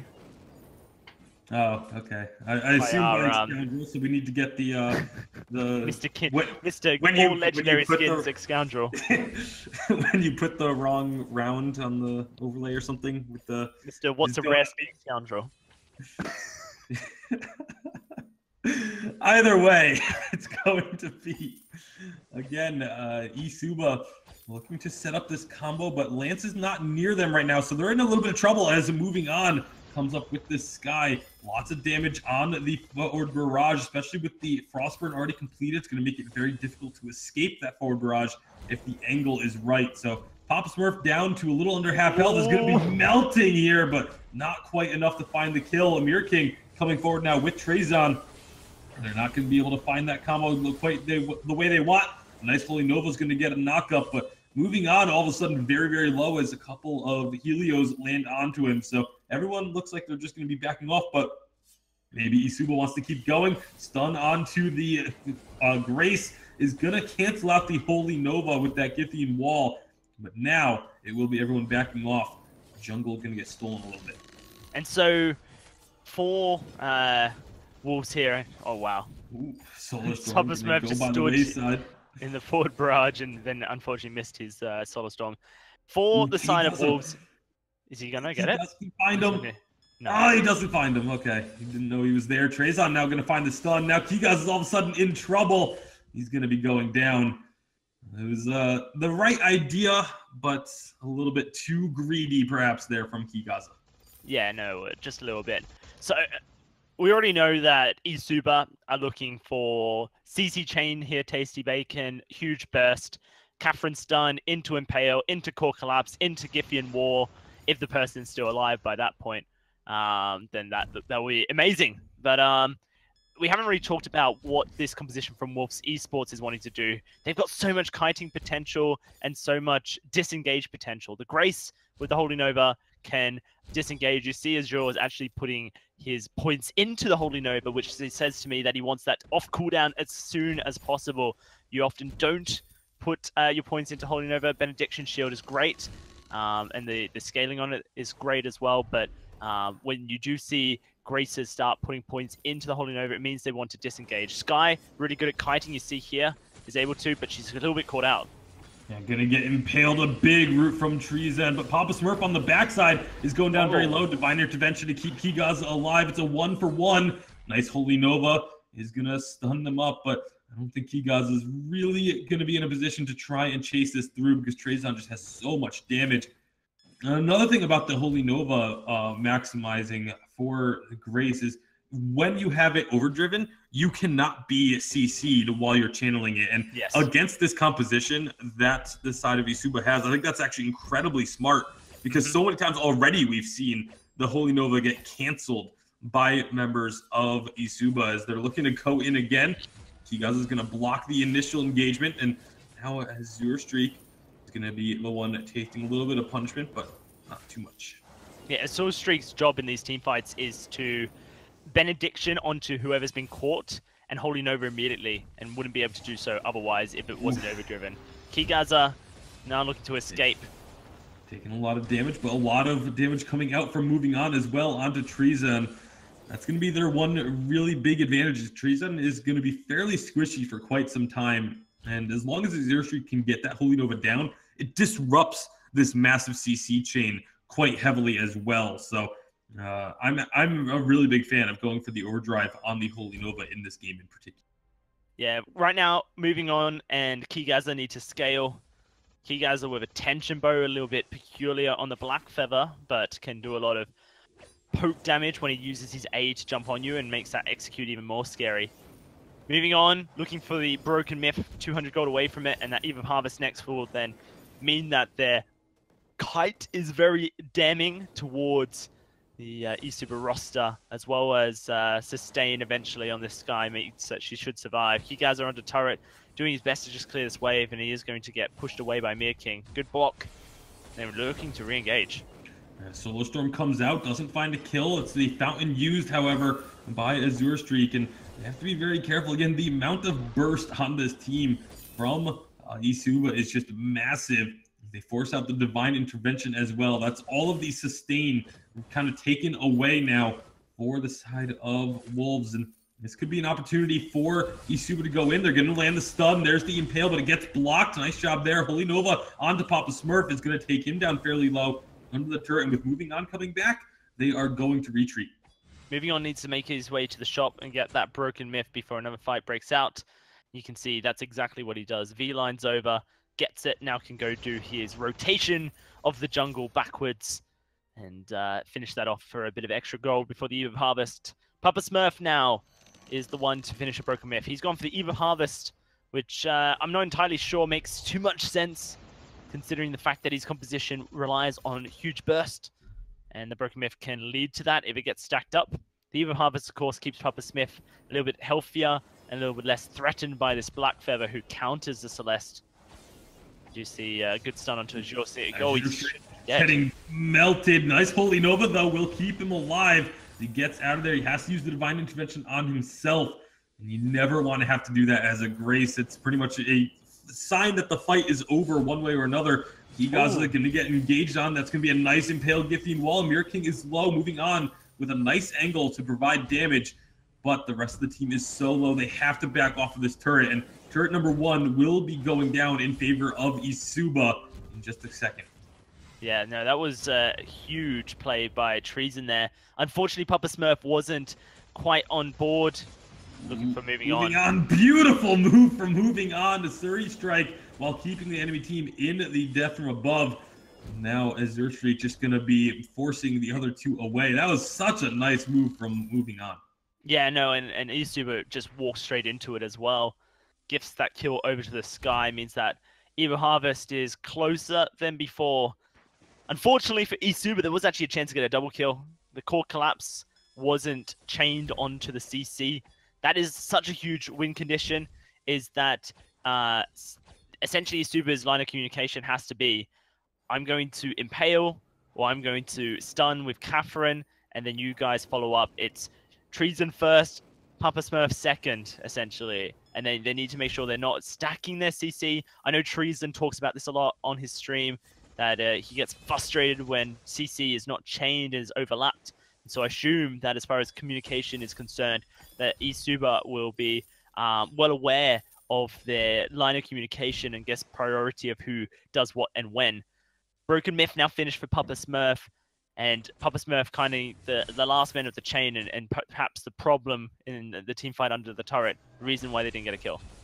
Holy Nova onto a Mirror King. He's going to be taking a lot of damage. Death from above will stun. And it's the damage dealers kind of laying safe for now. That's going to be Kigasa trying to jump in, get the execution, but can't quite find the kill. Now he's on the wrong side of things. He's going to get jumped on, but the fight is completely split. Yeah. Trezon is in trouble as well. Kigasa still trying to run, will finally fall. Trezon actually gets out alive as moving on, looking to put some damage onto the turret, but that was very nearly a kill. But now moving on is still going to be looking for Papa Smurf. Will trade that out one apiece now in the end. So very erratic team fight, I'd say, coming out of these two squads. Yeah, Treason really just held everyone back there, didn't group up with his team, and it turned out fairly good because he stopped moving on and Azure Streak from getting close to helping Kigasa out of that sticky position. It was just unfortunately mispositioning from Papa Smurf, not respecting moving on's damage. He was up so many broken myth stacks on a Sky, so mobile Sky already really good into Celeste. This is the trouble for Papa Smurf, is that Sky, you know, a counter to Celeste due to a high mobility and able to dodge out the Heliogenesis and just force her a route she doesn't want to go. And Black Feather also a counter. But the way that eSuper have been keeping even is because they're removing one of these guys from the team fight immediately with this CC burst composition that they have. And if that was to change, then perhaps they would start losing fights more devastatingly. Mirror King going to take a little bit of damage. Trezon having the Aftershock now. Sorrowblade Tension Bow Aftershock. That is not a conventional item build. Kigasa, he's going to get stunned up. Lots of damage onto him, but the Divine Intervention will keep him fighting as they're looking for a kill, but they can't quite find the damage. Mirror King and Papa Smurf each taking a good chunk. Kigasa jumps back in. Papa Smurf still somehow alive. It's going to be a 1-for-1 as they both go down. And now moving on, it's going to be looking for Trezon. Tons of damage coming out. Trezon with no defense will fall. And it's just going to be a Mirror King. And this is going to be these fights starting to go the way of Wolves. Yeah, and this guy is truly online at this point, Tasty Bacon. Moving on is just having so much damage output, even despite perhaps forward barrages not being placed on the right track, the right line of the angle. He still is tearing through people. Now the Eve of Harvest is there. More energy regen is going to make things very difficult for eSuper, who are already struggling to burst someone through this this Grace healing, and she's going towards an what seems to be an Aftershock. Okay, I thought it would be an Echo, but No, she might be going for a Clockwork. Oh, She has the Void Battery. yeah. As well as the cooldown. That would That's be true. interesting. I think an Echo would be like if Azure Streak has an Echo, Kigasa survives that last fight. He So survives every fight, yeah. I would really love to see Echo be rushed right now for Azure Streak, but I don't know if that's going to be the case. We'll have to just wait and see where they decide to go for this. It's going to be damage onto Papa Smurf as Kigasa gets right into the back line. Excellent job of avoiding that CC, and now moving on with the forward barrage. Papa Smurf is just deleted. Trezon going to be the next target. Again, is an easy target for the Sky. The Mirror King also getting down low. Kigasa going underneath the turret. Divine Intervention comes out, keeps him alive. That's a 3-for-0 ace. Incredibly well played fight by Wolves Esports. This game is just such an outdraft from Wolves Esports. Kigasa, we knew he was good at this, and he's showing it here.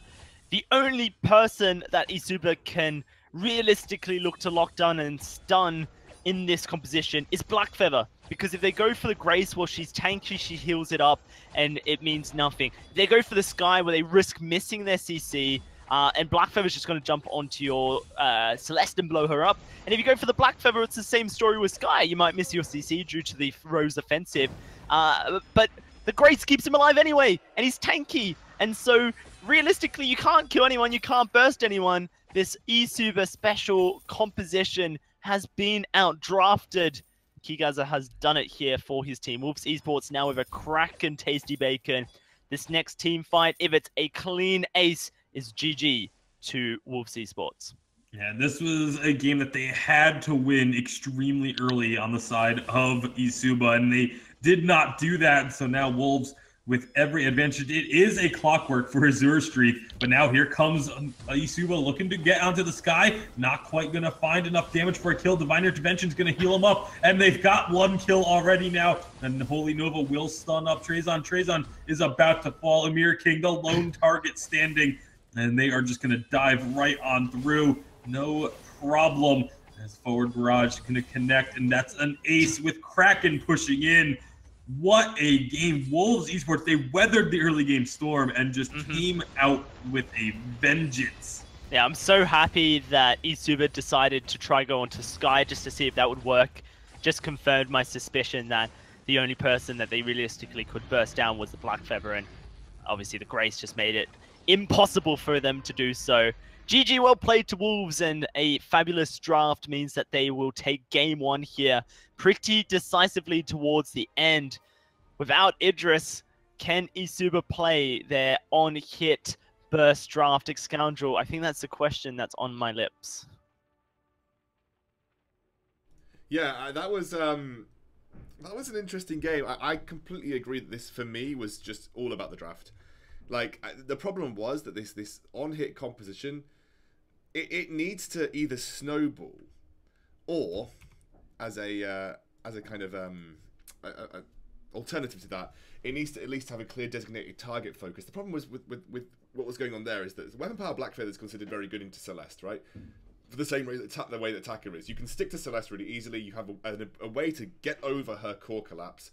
So you always have to consider that you want to focus Weapon Power Black Feather, because again, it's very hard to peel against him. He can block multiple forms of CC with his Rose Offensive, and he can stick and just kill your Celeste really easily. And it also forces Celeste to consider armor, which is not something that Celeste traditionally wants to consider in her build path.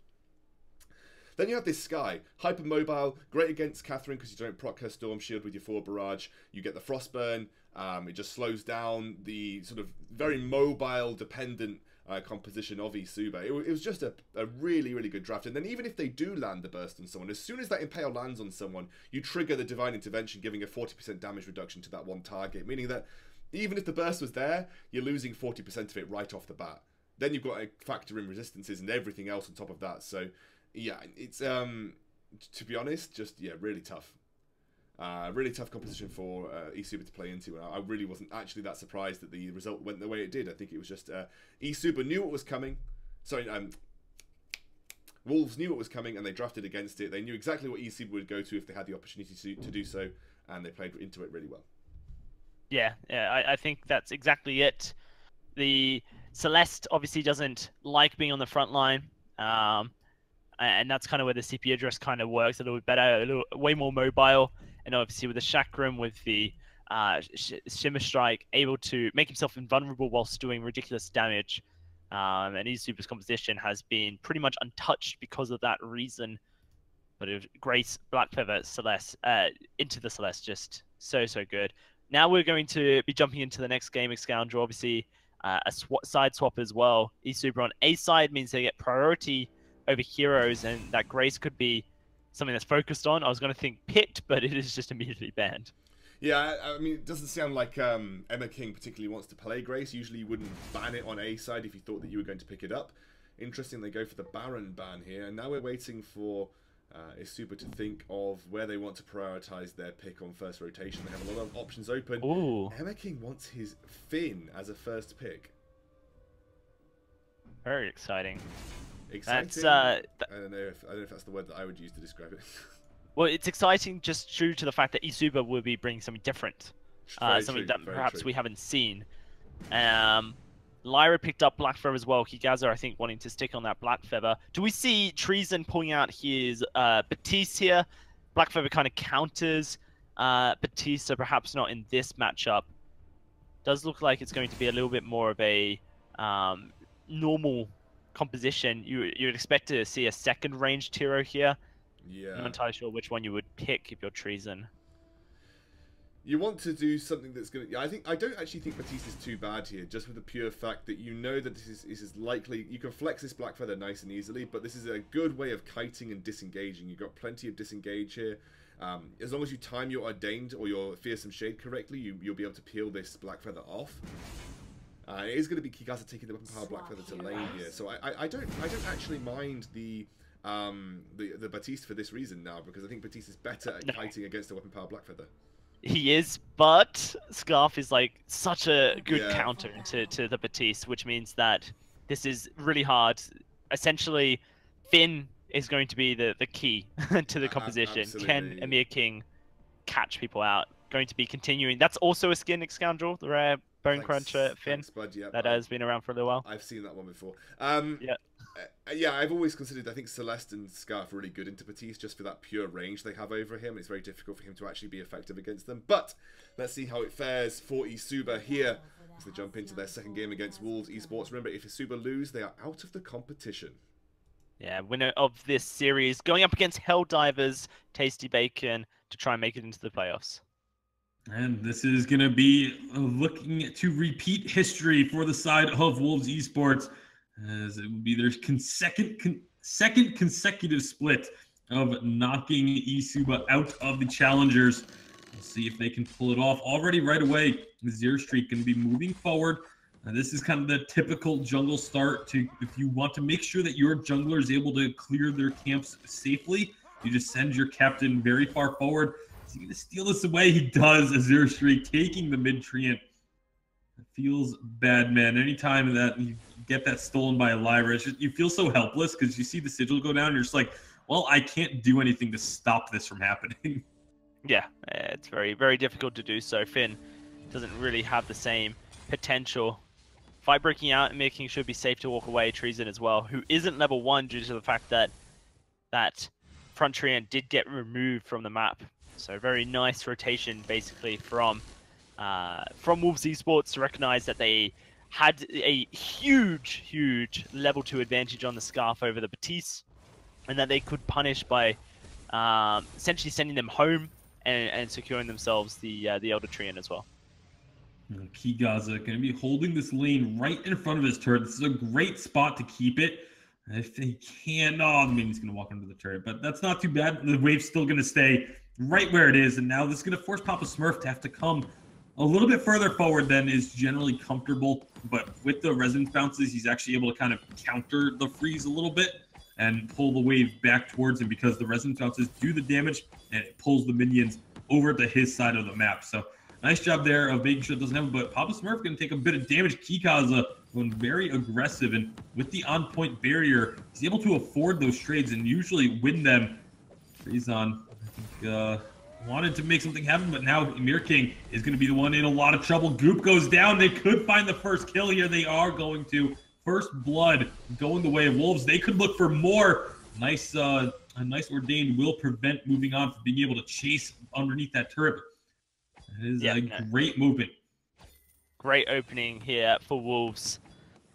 If their composition gets marginally ahead of their opponents, then the late game is so favorable for the Scarf, which obviously just destroys chances of winning team fights against this Batiste. This Papa Smurf taking a bit of poke on his turret. They are going to secure their front treant against moving on, who's now forced to leave the area. Zelda Treant is up. Currently, so much pressure just being put onto Papa Smurf that I feel if you want to, you can go for it. Maybe you just put Emir King back up into lane to make sure Papa Smurf doesn't get too heavily hurt. Moving on isn't quite able to steal it away as Treason secures it, but now Treason has to run a bit. He takes a fair amount of damage. Moving on, going to rotate up to the lane now to join this festivities as they get a group down onto Emir King. Lots of damage, but not quite going to be enough for a kill. However, they can force some recalls here, perhaps. Papa Smurf also going to get taken down extremely low. And with a Lyra, we'll see. Obviously, Kigaza can stick around. Almost cancels out that recall. Not quite going to be able to. Treason rotating over. This could perhaps be Kigaza and Azure Streak having to back away themselves now. Yeah, no, that was almost me completely questioning how the Scarf was allowed to rotate to the lane without, any reaction from the lane itself. As it turned out, the execution wasn't quite there for Wolves Esports, and so no casualties on the side of Isuba. However, there probably should have been, and that's possibly something you can talk about. Is just that the communication needed to be back off. Scarf's coming. Back off. Here he is. Yeah, and well, one thing that we need to point out is Kigaza has a huge CS lead over Papa Smurf, a 14 CS advantage. As Papa Smurf is going to rotate up, take a ton of damage. He's going to miss out on so many of these minions, most likely, because he just cannot stick around comfortably. He's going to try and stick around as much as he can, but with all of Wolves still here, they can continue putting pressure on, especially moving on with this Scarf. These Spitfires are doing a lot of damage. And it's just, they're really just putting this pressure on so well.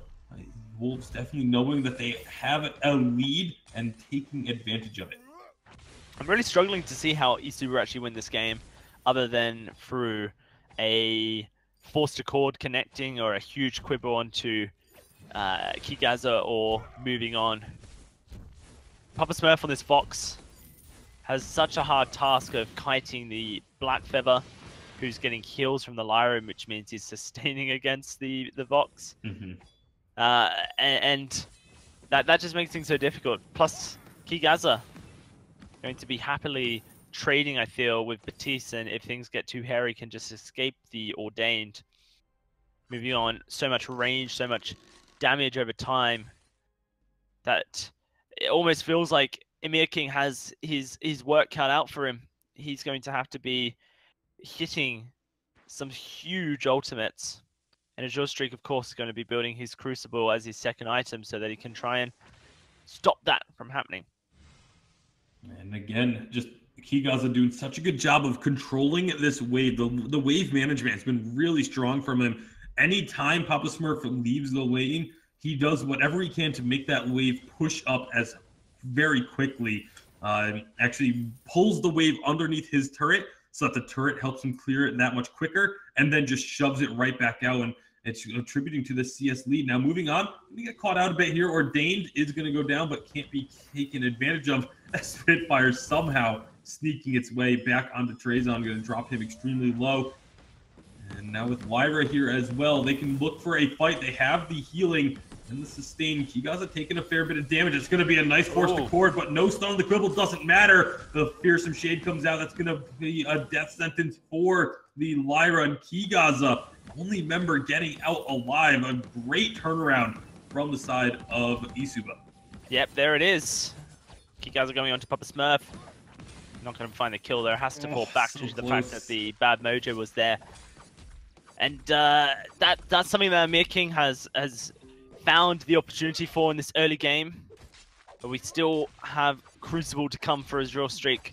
Yep. Kigaza might steal this. Okay, no. Not He's gonna dead. get there in time. Papa Smurf is very low, but Kigaza doesn't have the. Oh god. Ooh, that's a nice ultimate there. Emir King trying to just figure out which way he wanted to go. Is just going to be a sacrificial lamb, but it allows Papa Smurf to get out safely. So Gold Miner to the side of Isuba, but a kill getting picked up by Wolves. And you gotta say that's obviously going to be a trade in favor of Isuba still. Yeah, it is. It's patching some of the struggles they've had so far as CSing against Kigaza's weapon power Black Feather here. It's an advantage still to Kigaza. Treason a little bit behind his Scarf counterpart on actually it's not. I think he's probably ahead more than anything. He's had a greater time jungling.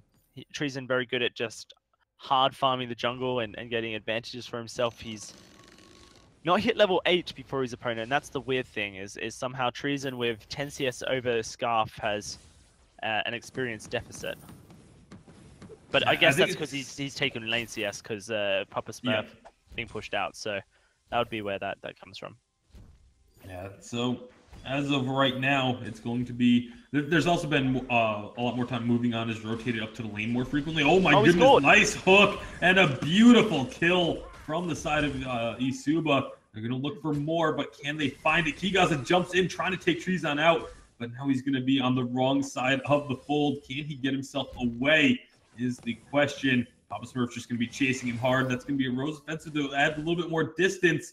Don't know if it's going to be enough. No, it won't. Finn actually finishes that kill with a polite company.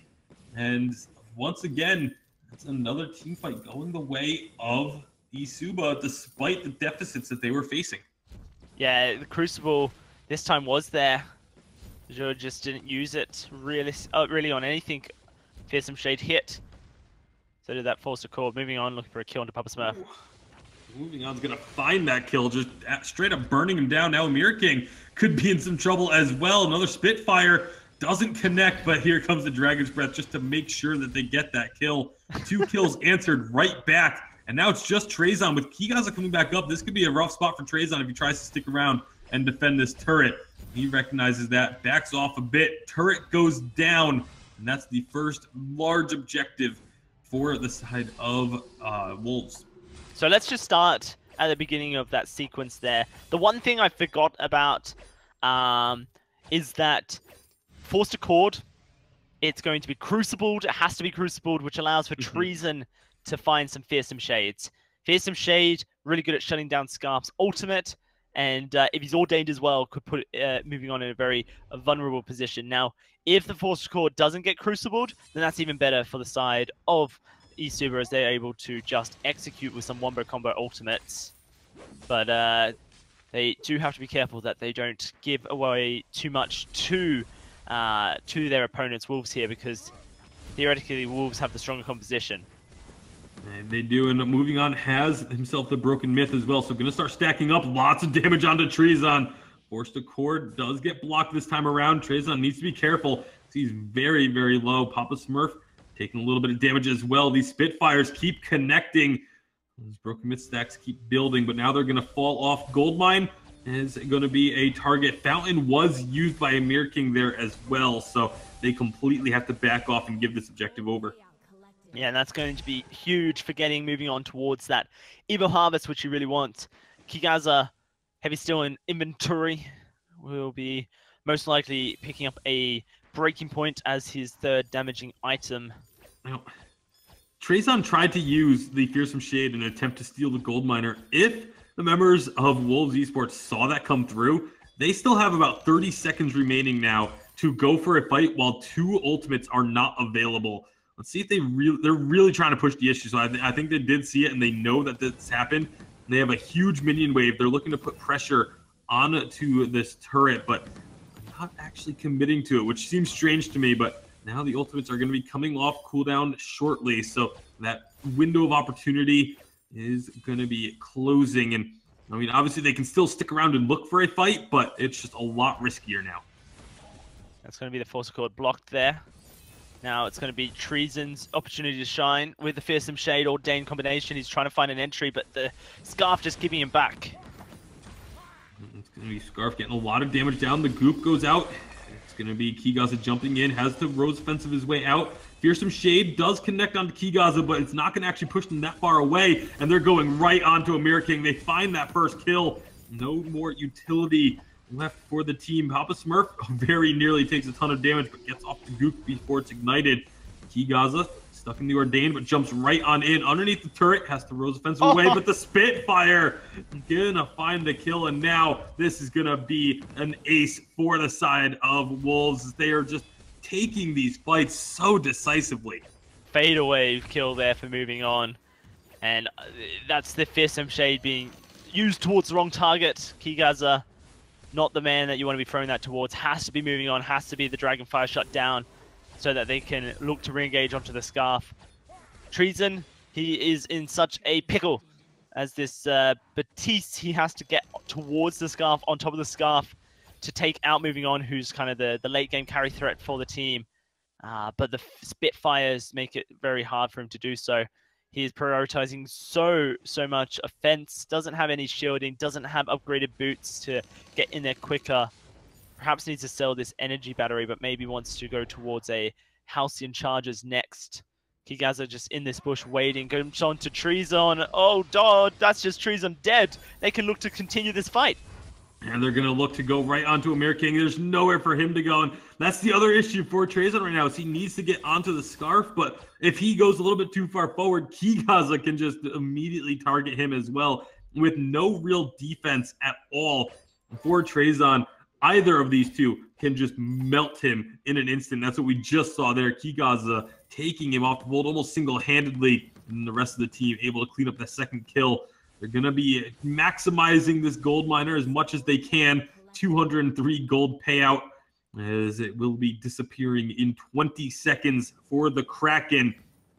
They approach 15-minute mark. This is looking like Wolves Esports. It is their game to lose. Man, currently looking like that. Currently their series to lose, it seems. Their drafts have just been superior to Isuba. And it has been such a crucial factor. The Kraken spawns, and immediately they're going for it here, Wolves. I wonder if Isuba even have a inkling. They surely can see some of these effects. But it could just be a fight started up, and that's going to be favorable to the side of Wolves. Mir King already down to about a quarter health before this even starts. There's going to be Kigaza jumping on in onto Trezon. Ordained finding a stun, but some good healing coming out from Lyra. Dragon's Breath not going to be finding much, and they've gotten a kill. And now it's just Kigaza moving on. Amir King and Trezon are both low, but are they low enough? Amir King's going to start burning. One more on point, doesn't even use the on point there, just jumps in, finds the kill, but moving on has fallen to Papa Smurf, and a huge mistake from the side of Wolves. And now this is going to be Kraken being worked on by the side of Isuba. And it wasn't even the Kraken that was the mistake. It was their engage. It was poor. It wasn't coordinated. Kigaza too deep in onto the fight without support. Had to escape. And as soon as he had escaped, his teammates were there left wondering what to do. The Rose offensive obviously provides such a gap close that you can essentially move way too deep or way too far away from your teammates in one move. This is such a breath of fresh air here for Isuba. The Kraken may not get too much damage done to these turrets, will at least secure the tier 2 turret. Scarf and Blackfeather are able to take it down really quickly, and Isuba aren't quite in position to push with it. But if they're able to get some gold onto their side, then perhaps they just get into a position where the next team fight can go their way again. Ordained onto the Lyra. The Fearsome Shade will fear up the Scarf, but the turret goes down. Kraken's very low. Forced Accord is going to miss. That's the two big ultimates used. Wait for it. Goes the complete wrong direction. And it will just be a recall or a backing off from the side of Isuba. Kraken gets one turret, but that's still just... They needed that little bit of gold. They needed something to go their way for the side of Isuba. But now, are they just going to get chased down? Very far forward. Are they going to continue looking? They get that movement speed boost, perhaps from the sigil. Nope, they were waiting for it. It just didn't get popped, and I think that was Azure Streak saying, "No, I don't want to actually go in on this right now. Not into the Crystal Sentry." But now here we go. They're going to be continuing to go aggressive. Looks like they want to try and take the Sentry. They need to be careful they don't get aggressed upon. That's going to be Papa Smurf getting some good damage down, building up some breaking point stacks, and see where this fight's going to go. The Sigil is going to top the members of Wolves right back up. Papa Smurf could be a target. They're going to be jumping onto him. That's going to be Kigaza going very far forward. He's so low, though. The rest of the team has already backed off, and they're just leaving Kigaza. Fearsome shaded away. They were fearsome shaded away. The block. Oh, I couldn't actually see them on my screen. No, the block obviously used for the Crucible, and that meant that unless reflex blocks were onto the Fearsome Shade, they weren't able to get through. Moving on, looking to return a kill, return the favor, and will be able to do so. Echo's now purchased for this Finn, and this is such a crazy item to be picked up. He has the War Treads. He has the ability to run into the fight, most likely looking for a double quibble, but could really just make life a misery with this Fearsome Shade and use the double Forced Accord to really force out the reflex blocks from the carries, being the jungle and the carry of the side of Wolves. They're starting to turn things around there, and that was just really a mistake from the side of Wolves. You mentioned whilst they're at the shot that they had the chance to engage with the Sigil. Well, not only that, Kigaza purchased himself a pair of War Treads. Azure Streak's War Treads were ready to go. They could have charged forward twice with a team-wide speed up straight onto the opposition who didn't have a Force Accord, didn't have a Fearsome Shade, didn't have these crazy good disengage tools that have kind of disengaged fights so far. That's going to be an echo for Treason as well. This is the win condition for Isuba. It is just crazy. Global ultimates being thrown out left, right, and center. The next team fight, here we go. That's going to be a forced accord, but it gets blocked by just the single Rose offensive, so that's pretty good, but that's going to be Crucible used now. Fearsome Shade's going to come out. There's one. Where's the second going to be used? They have a lot of damage now going down onto Amir King. No. Amir King has already fallen. The second Fearsome Shade has not come out. Now it's going to get used, but it doesn't even connect onto anything but minions. That is devastating for the side of Isuba. Yep. After they had looked so good the last couple of fights, they just... I'm curious as to why the second Fearsome Shade took so long to come out. The team wasn't grouped. Papa Smurf and Treason on the wrong side of Amir King. The wall separating them. They weren't able to get together to really just be the threat. Batiste wants to be up close and personal to his opponents, can throw bad mojos from range, but the Reap heroic perk allows for so much damage as well on your auto attacks. And of course, Papa Smurf needs to be there. He's Vox. So Amir King being pulled away from the fight, and I'm not sure I'm on board with this chronograph in his inventory going towards cooldown, perhaps a contraption. It just means that he's not going to be tanky. He needs to be tanky. He needs to be having an Aegis of his own so that he can just really tank up the Scarf, or perhaps it's double weapon power, double armor, whatever it is. He needs to be tankier because he can't afford to be aggressed onto.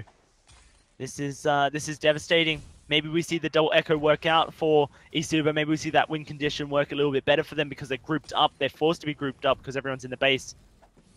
Everyone has their up and ready. Will we see it come out? Kraken gets through that tier 3 turret. Both echoes are available now. We'll see if they pull the trigger. Trazon gets himself a little bit of healing. That's going to be one forced accord. It connects, and the reflex block was used, so that's a really good news. But Amir King is so low. Dragon's Breath is going to come through, but it has to be used backwards because they've already gotten the kill onto Kigaza. And they look for more. That's a nice portal to force Papa Smurf onto the backlines, but now it's Scarf going to be isolated against a box. That's not what you want. Oh boy, this is all gone wrong for Wolves, this engagement. But the Kraken, meanwhile, is still working on these turrets, gets one of the Vein Crystal turrets, and moving on will get out safely. So it's not ideal, but it's not the end. It's not that bad for the side of Wolves. Yeah, that was Papa Smurf realizing that the kill onto the Scarf wasn't as valuable as the damage that was being outputted onto that Vein Crystal turret. These fights coming down to the wire. We haven't really seen the huge impact of the double Fearsome Shade yet. Amir King's been hitting his first forced accord, and when he hits his first forced accord here, Tasty Bacon, he needs to be, instead of echoing his forced accord, he needs to be quibbling and then immediately double quibbling. That is if the first forced accord goes through, that's what he needs to be doing. It's really hard to be able to do that in the split second of, oh crap, I actually hit it, because you're most likely forced according and hitting echo at the same time so that you're not accidentally double quibbling, or at least quibbling, echoing your quibble when you don't want to. But if Amir King's able to do that, that is just like such a good fight. Another one! Another one hits. This time he does use the quibble. Where's going to be the echo? Echo on the quibble. Double quibble. Gets a stun onto. Moving on. They get that first kill. There's a second one onto Kigaza, and it's just Azure Streak left alive. Portal out, but the team follows it through. That's exactly what you were talking about, Dowsy. Double quibble when the first forced accord hits, and it works to perfection. Amazing stuff. Isuba are now going to push into the base. It's 40 seconds on the majority of the members. They can finish this game. Echo, what a crazy item it is. And what a crazy game Isuba has pulled. Known as the, I guess you could call them the inventors, the crazy off-meta players.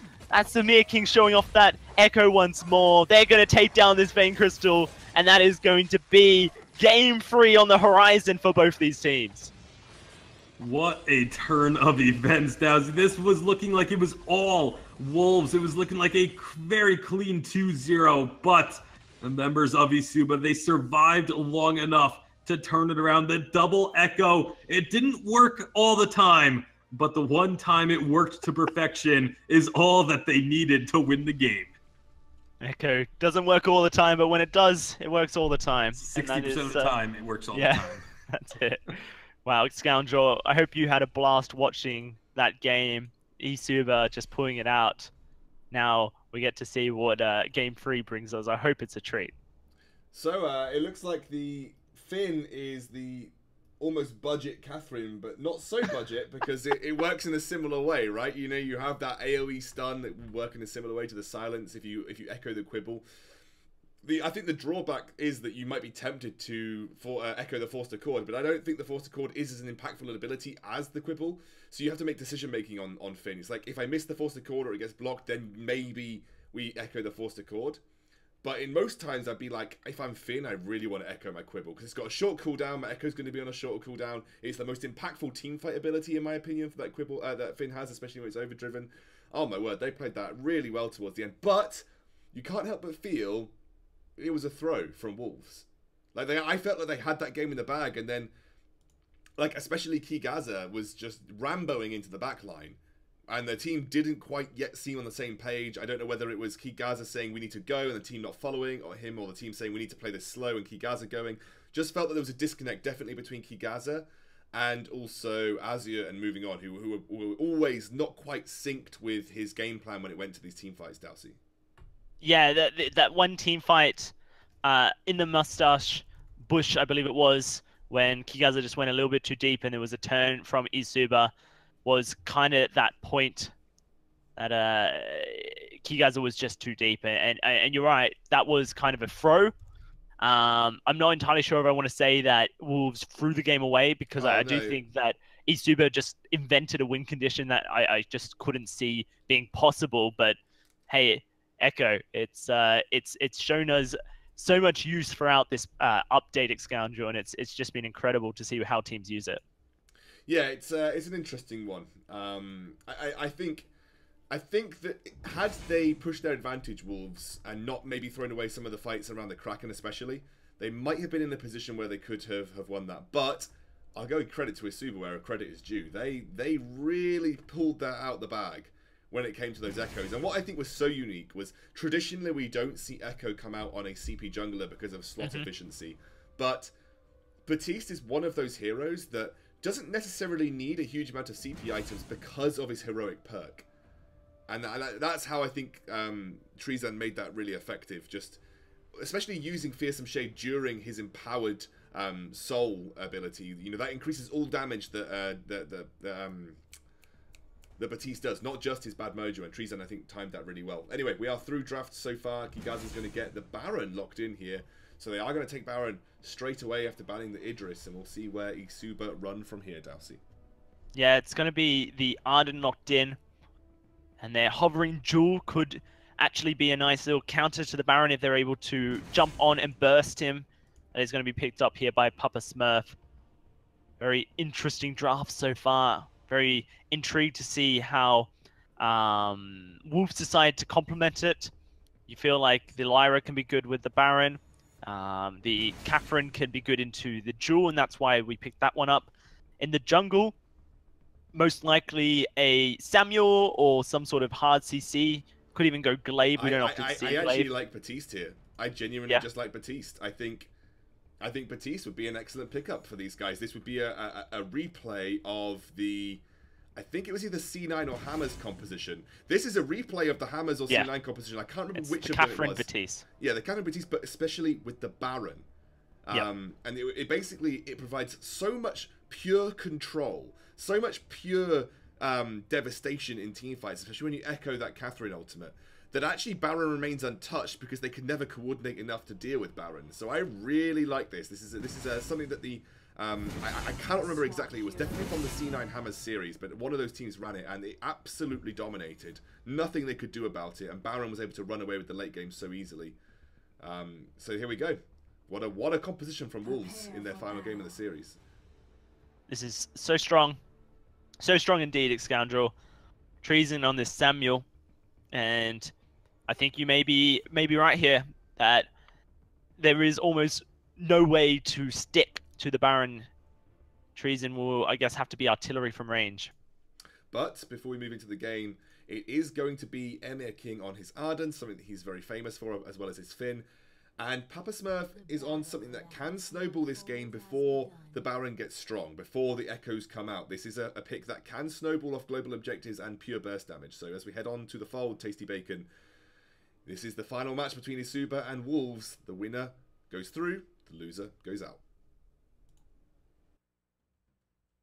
All right, this is it. Game 3. It is all on the line, and a Baron is let through a role swap for the side of both teams. Both teams now have their junglers in the lane and their previous laners in the jungle. Just kidding. That's Trezon and Papa Smurfs kept their same roles. Yep. I don't know why I just saw Jewel and thought jungle for some reason. Nice prank there, Tasty. But moving on is in the lane. That one is not incorrect. They moving on, and Kigaza did swap roles for this game, decisive game 3. And already it's going to be a little bit of a skirmish in the jungle. Amir King just going to get stunned up. But now Kigaza needs to be careful as he realizes Trezon's coming in with that drifting dark. And he's going to be panicking a little bit. But now they've turned, gotten the stun onto him with the Ordained as Zerstreak's still in trouble. Yep. But lots of damage going to come through Kigaza. The soul shards have reset as Zerstreak has to run, but Kigaza is chasing down Trezon, gets the first blood. So now, regardless of what happens, they will come out on top of this trade. Amir King could be a target now. Ordained going to go on to him. The rotation down from Papa Smurf, though, is going to cancel this aggression. They're going to try and get onto Kigaza, but Kigaza has so much damage onto Amir King. Will Amir King actually fall? Doesn't look like Zerstreak wants to chase this, but now Kigaza is 1v1ing Papa Smurf and finds the kill. Amir King's going to get stunned and goes down as well. This is 3 kills in the first 2 minutes for the side of Wolves. Hey, Batiste, that heroic perk Reap, pretty strong, pretty strong. So much regen from your auto attacks is pretty insane. The sustainability Kigaza had in that fight. I have to question the Samuel pick just through one reason alone. You're against Batiste. Batiste historically counters Samuel. They're going to look for moving on here. He has no energy for a rocket jump, but he's just got the position. That means he should be able to survive. And that is him walking away. That was a high-pitched surprise that I might be wrong, but obviously I was right.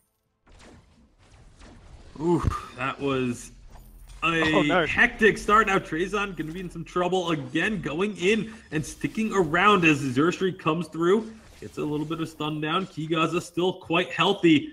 Having that sustain is massive. Trezon throwing out the Drifting Dark to try and get the damage down. Boot's going to be used to avoid a lot of the Malice and Verdicts, and now Papa Smurf has to run away. Both of these teams, for being a decisive game 3 with the loser getting eliminated, they are both playing awfully aggressive. Kigaza about to fall, but Baron finds the kill on to Amir King. Those jump jets rockets doing so much work. Now Trezon, you need to be careful. This Baron does work. That's going to be a double kill as they stay grouped up. And these fights are so aggressive, but they are coming up all Wolves. This is just a crazy start.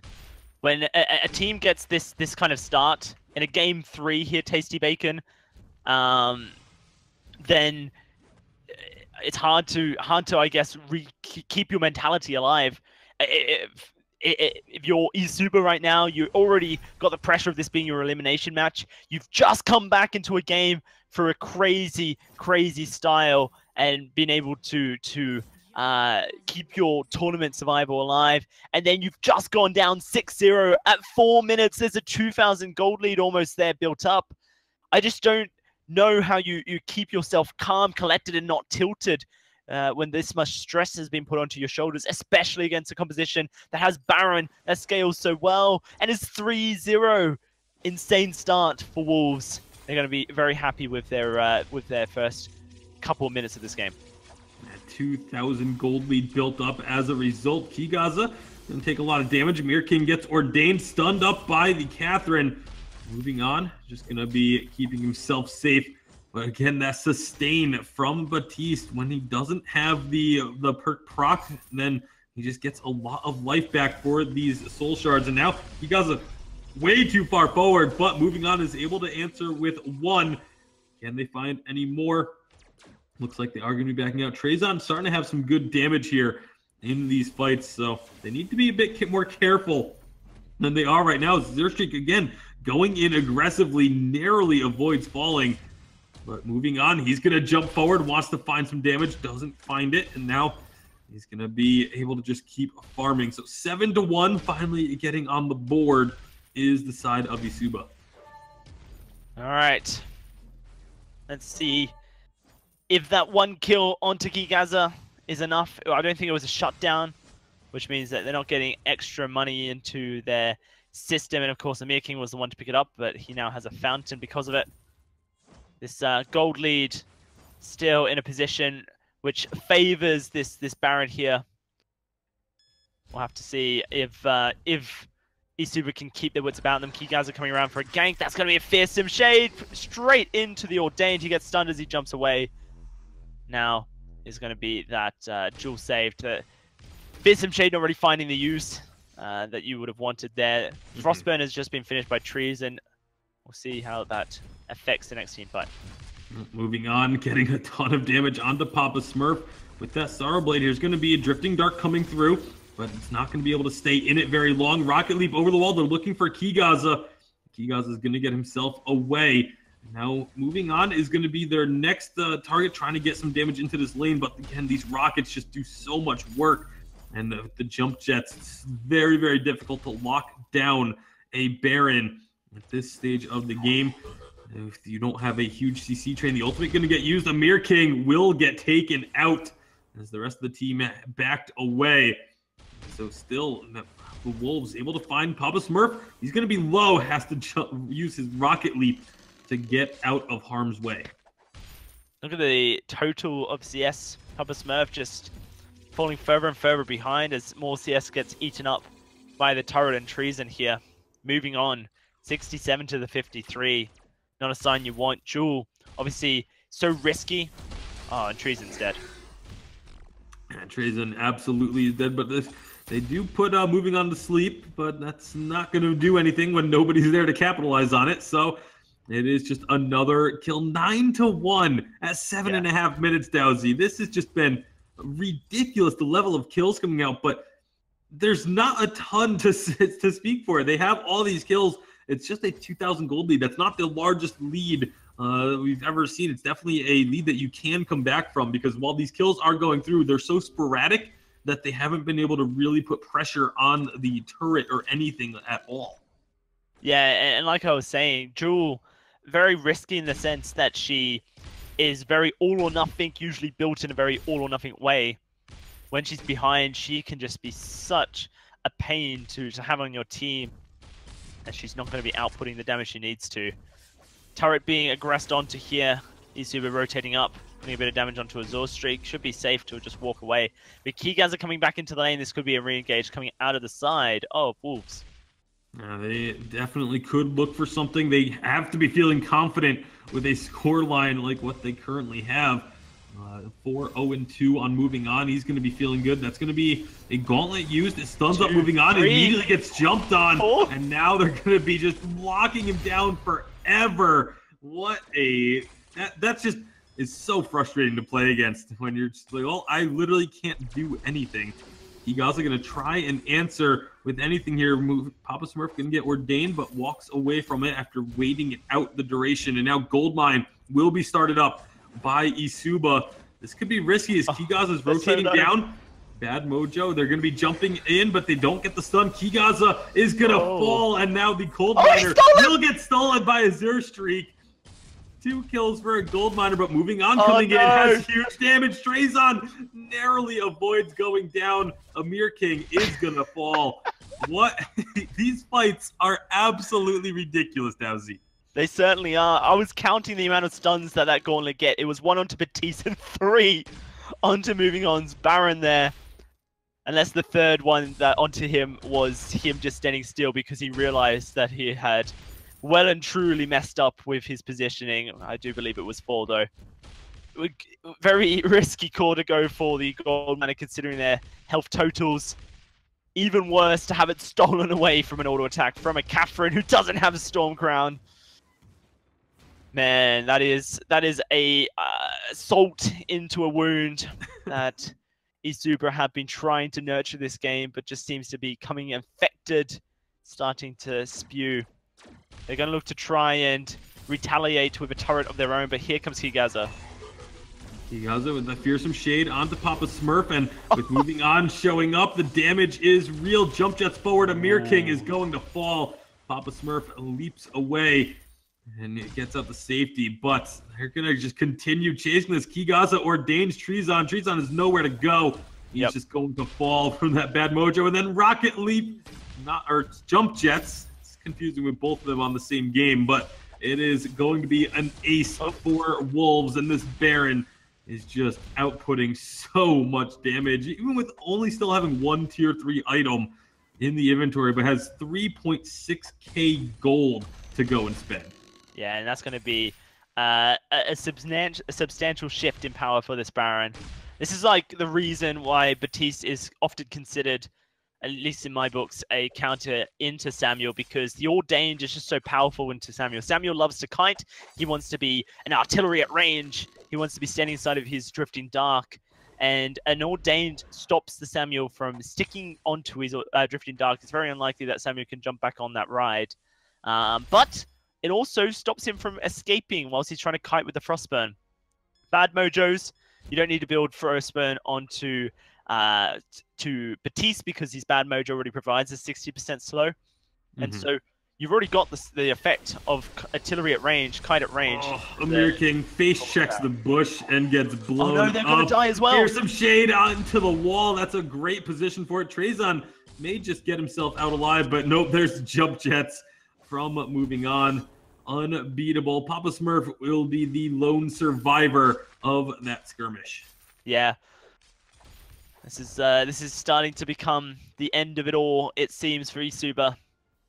Huge gold lead, 6,000. A gold might have been taken by Azure here by himself, as the rest of his team group up and get ready to take it. Isuba just got shut down so early, and I feel like that is perhaps just the killing blow was that early 3 kills that went over to Kigaza. It wasn't really a recovery to be had. An Echo now bought for Azure Streak, meaning that he's going to be keeping the entirety of the roster silenced. That just only helps this Tis. Gauntlet catches. On to Moving On. Moving On does get out of there, though. Huge damage takes out the Jewel. Now they can just chase through. Treezon and Amir King both can be low. Moving On tries to jump forward to find a kill. Can't quite connect, but now Treezon is going to be the target. Huge damage. Jump Jets forward. He's just going to settle for Amir King instead, as the sentry also goes down. And yeah, if that first 3 kills in the jungle didn't seal the deal, the next 3 coming out onto Moving On in the lane was certainly not quite the nail in the coffin, but it made that mountain that had to be climbed that much taller. As Moving On, oh my goodness, Treezon just getting blown up. He is gone. And now this choke point turret can be sieged at least a little bit. Zero Streak is low, but still has the fountain. That's going to be Papa Smurf getting ordained. They're jumping right on the huge collapse. Not even an instant for the members of Isuba to survive. Turret is down, and this is all Wolves Esports. This is looking like it might just be the end here of it all. Only Treezon left alive, and he's doing his best. That's going to be a Oblivion finding a kill. Moving On, going to be aggressed onto, but the turret's lost and Treezon's dead. No, just survives, actually. Amir King and Papa Smurf coming in. Moving On's going to lose his life here. They do it. They keep the Vein Crystal alive for another day. A minute left, though, and it is now just going to be the Kraken prioritized, it feels. Very great stuff coming out of the side of Wolves. You could argue that in all 3 games they have been in the driver's seat for the majority of it. It's just perhaps that one throw that allowed for I guess the scaling and the double echoes to come in, the double echo to come into play for Isuba. They fought valiantly for sure, and they definitely deserved that win. It was theirs, and they took it. But now, it seems like they may have just fallen too far behind to stay in the VGL Challenger Series. Oof, what a game what a game 3 this has turned out to be. So drastically different from the first 2 games, and now we could be heading towards the end rapidly. Moving On, going to be finding a lot of damage onto Amir King. Amir King very nearly falls, is going to go down to that bad mojo. Actually, it was Baron who got the kill, and that's going to be a second picked up. Make that a third as Kigaza finishes off the ace and this should be the game with no turrets remaining. It's just Wolves Esports walking on into the base and closing this one out 2-1. They keep their dreams alive. They continue their run through the elimination bracket and once again eliminate eSuba from the VGL Challengers. Man, congratulations to Halcyon and Quake. They now are going to face up against Helldivers in a match that will decide which of these teams will head on into the playoffs. Obviously, commiserations to eSuba as well.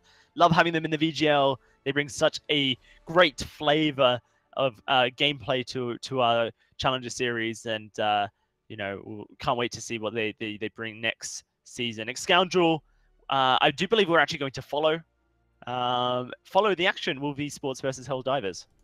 I believe that's the case. I'm just going to quickly update all our overlays so they are all correct. Yes, I believe we will be following the elimination match between Wolves and Helldivers, which will be our next one coming up. So if you stick around, guys, you'll be able to see whether Helldivers, or rather Wolves Esports, can make it through and beat another sort of matchup that's going to be pretty tough for them to go into. Helldivers have classically always been very good in the VGL, and it's been a pleasure to see Wolves Esports play this series. I think that they played that composition incredibly well. Again, that mass CC is just so hard to play into, but I don't even think it was the composition. They just managed to get ahead in the early game, and at that point, could have been anything. You had a Baron that was ahead in the early game. He's always going to do well. So, I'm going to jump to a quick break, and when we are back, we will be looking at our next matchup, which will be between Wolves and Helldivers. So we'll be back very shortly.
ランドスルール X。Ladies and gentlemen, we are back, and we have got Wolves Esports versus Helldivers, our final match of the night, and is going to be looking at who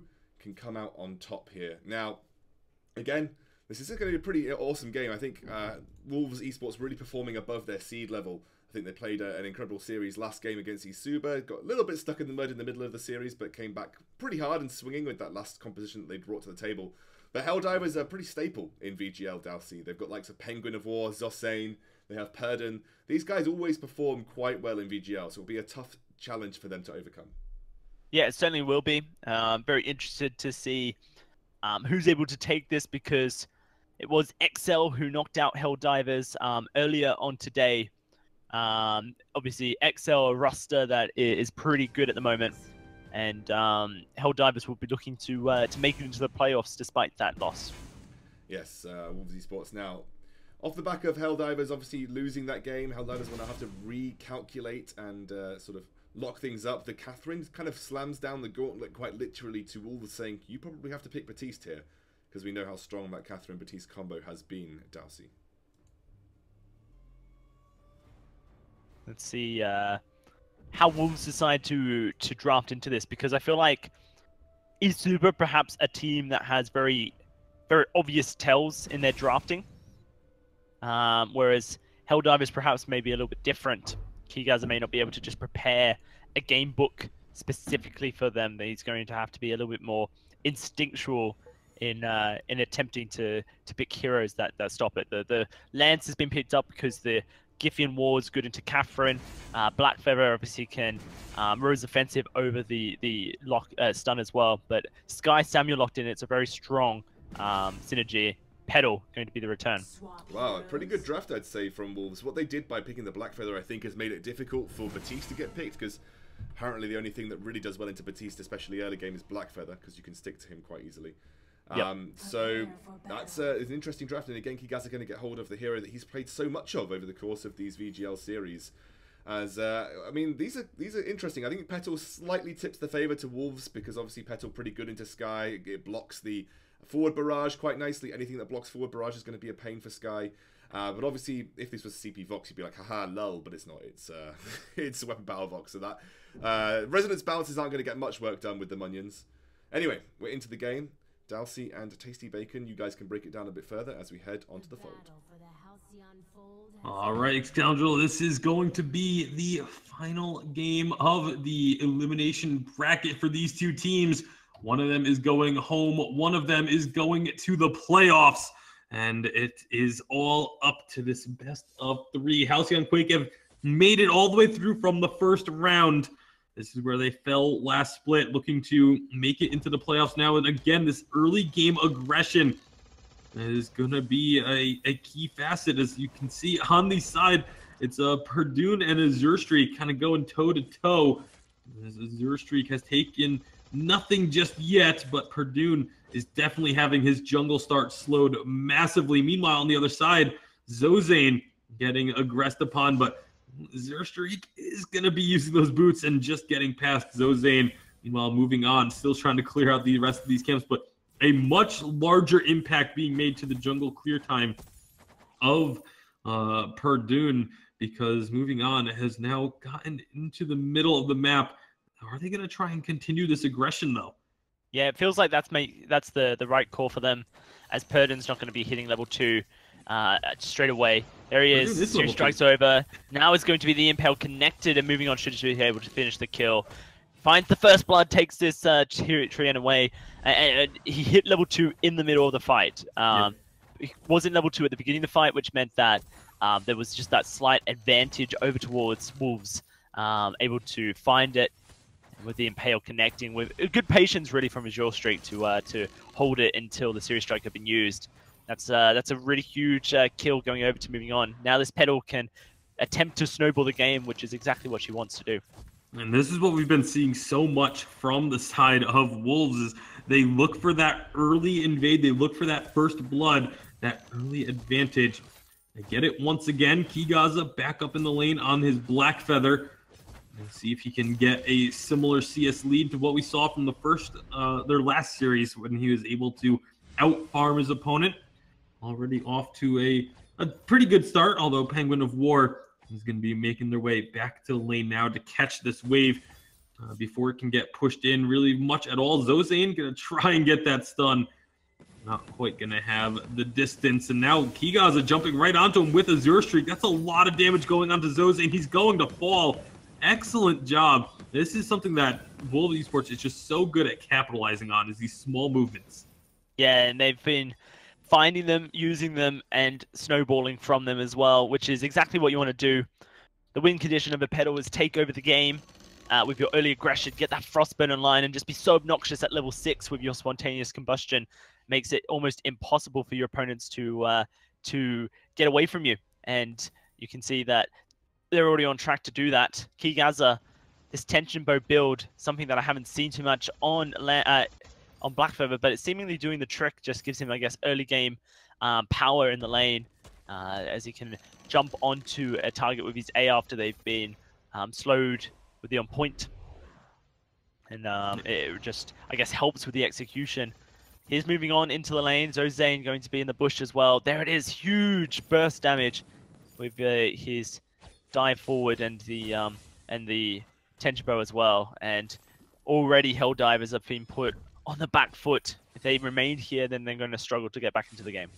And there's going to be a root landing onto Zozane. They were hoping to get Penguin of War, but I don't think it really matters to them who they get. They're going to find a kill. But Kigaza, staying underneath the turret a little bit too long, is going to trade himself out. So now that's another route onto Penguin of War. Can moving on find this. The Munions are there for the kill. Moving on narrowly avoids going down, but it's not going to be the same for Azure Streak as Purdon is able to hit the forward barrage to trade that one out as well. So 2 for 2 off of that skirmish, but it's just the aggression from the side of Wolves is really impressive to watch, but sometimes you do have to tone it down. Yeah, no, they a little bit too deep there, Kigaza, under the turret, and then kind of the same mistake being made by his counterparts as well. Is a gold lead of 1,000. Really nice stuff. The Frostburn completed for this Petal. Can be moving on towards the Eve as his second item. And Frostburn on Petal is... I'm just going to get ignored with that pun. I get it. Yep.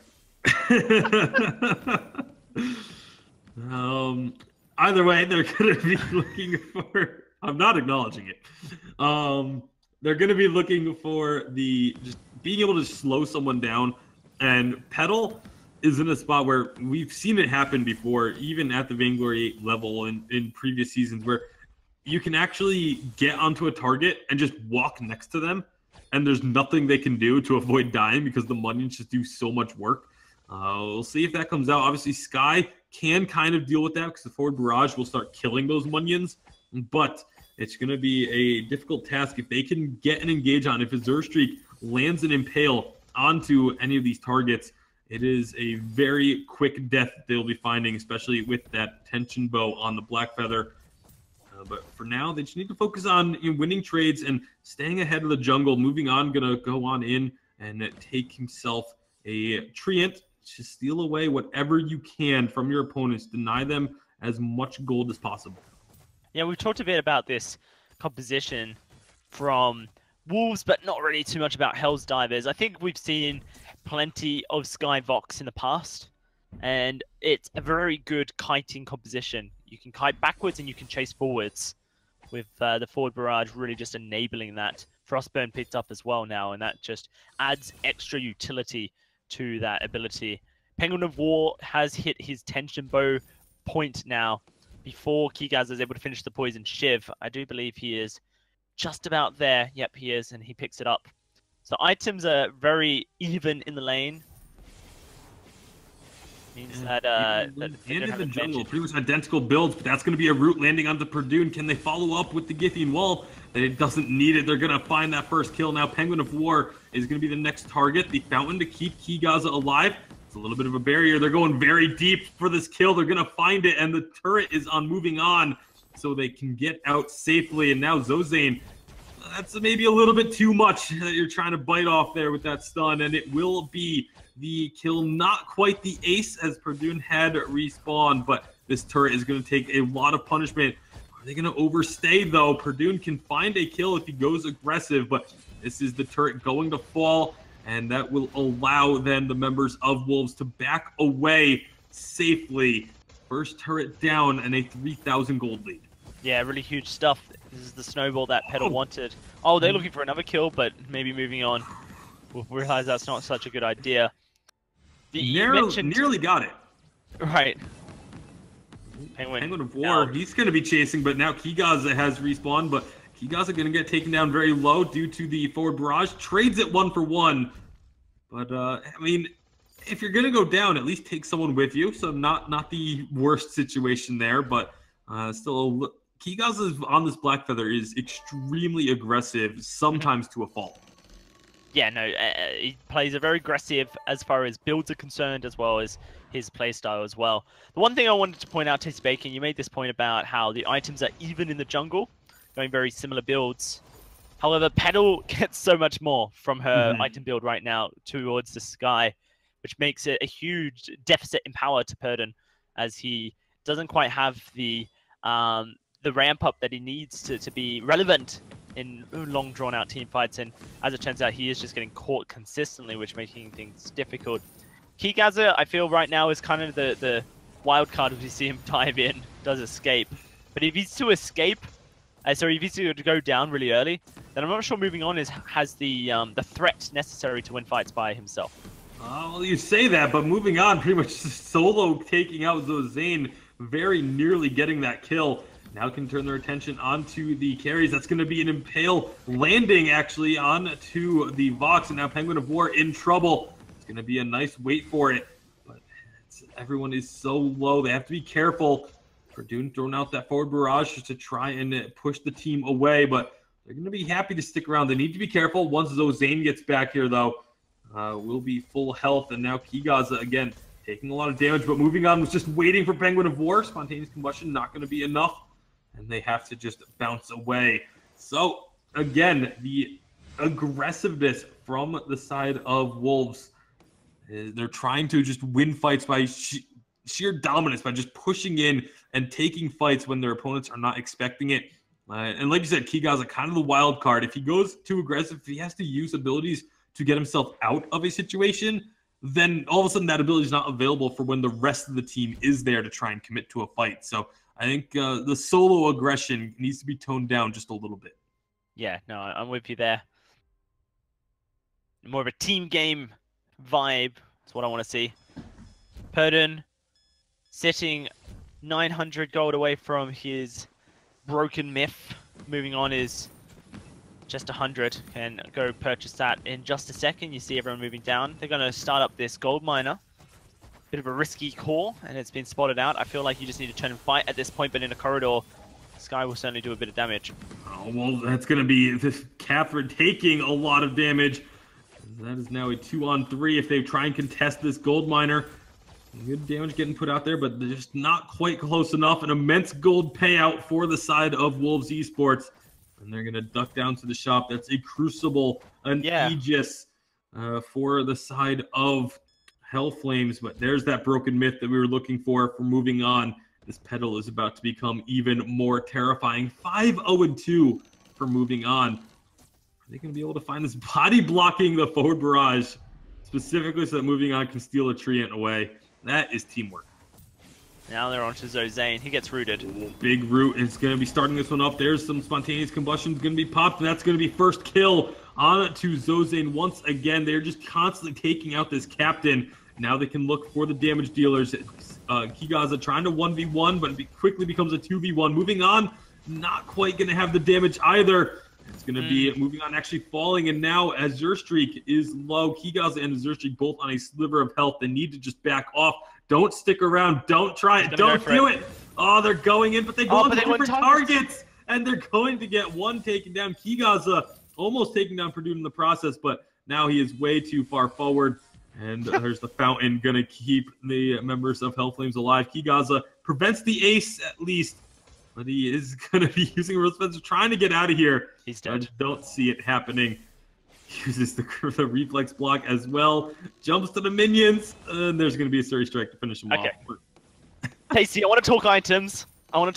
Because first we're going to start with Kigaza, since who we're talking about. He's going for this Sword Blade again. It doesn't work very well into Vox when you're behind. You need the breaking point so that you can ramp up the damage, because Vox is certainly going to be doing so. I'm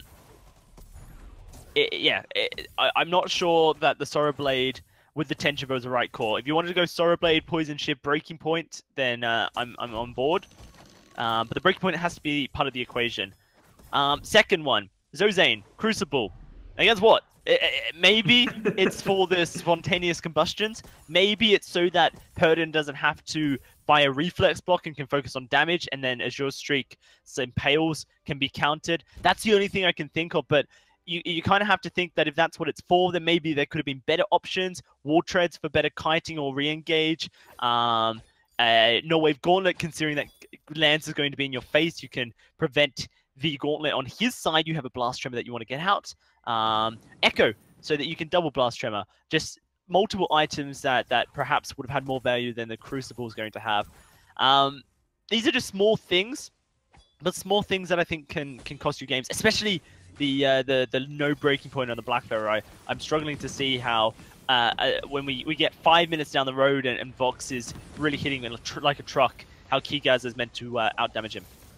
Yeah, well, that's what we're going to be finding out. Perhaps that's going to be a nice impale going through. Purdue taking a ton of damage. Purdue dropping. Kigaza able to dive on forward, looking for Penguin of War. But again, Penguin of War is going to be having some good damage there with the help of the turret. Finds that first kill. Moving on, however, takes out Zozane. And now still under the turret, still taking lots of damage. But Penguin of War moves away from the turret. I don't think that's where you really wanted to go. And that is going to be an ace coming through for Wolves.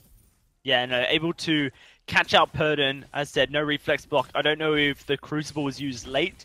I wasn't following the Crucible usage there, but that's the only thing I can think of the Crucible being valuable for is literally just to stop Purdon from getting impaled. Especially you don't want to fight in those tight corridors, even Tasty Bacon. You've heard it a million and one times from Sweet J. Against the lands, no. And so the one piece of good news here is that Penguin of War did just finish off the breaking point. So now he's going to have that damage ramp that he didn't have in that last fight and was still able to take out Kigaza. Right.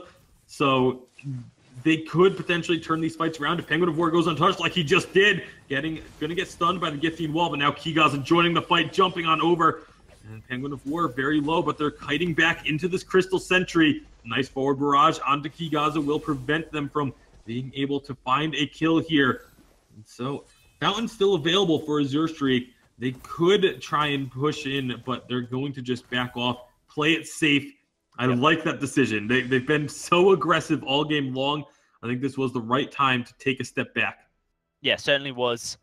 That fight, Penguin of War hasn't got his armor yet. You just saw Kigaza dive over, and the burst that the Tension Bow and Sorrow Blade provides, after moving on, had pretty much done a lot of the work, was pretty scary to Penguin of War.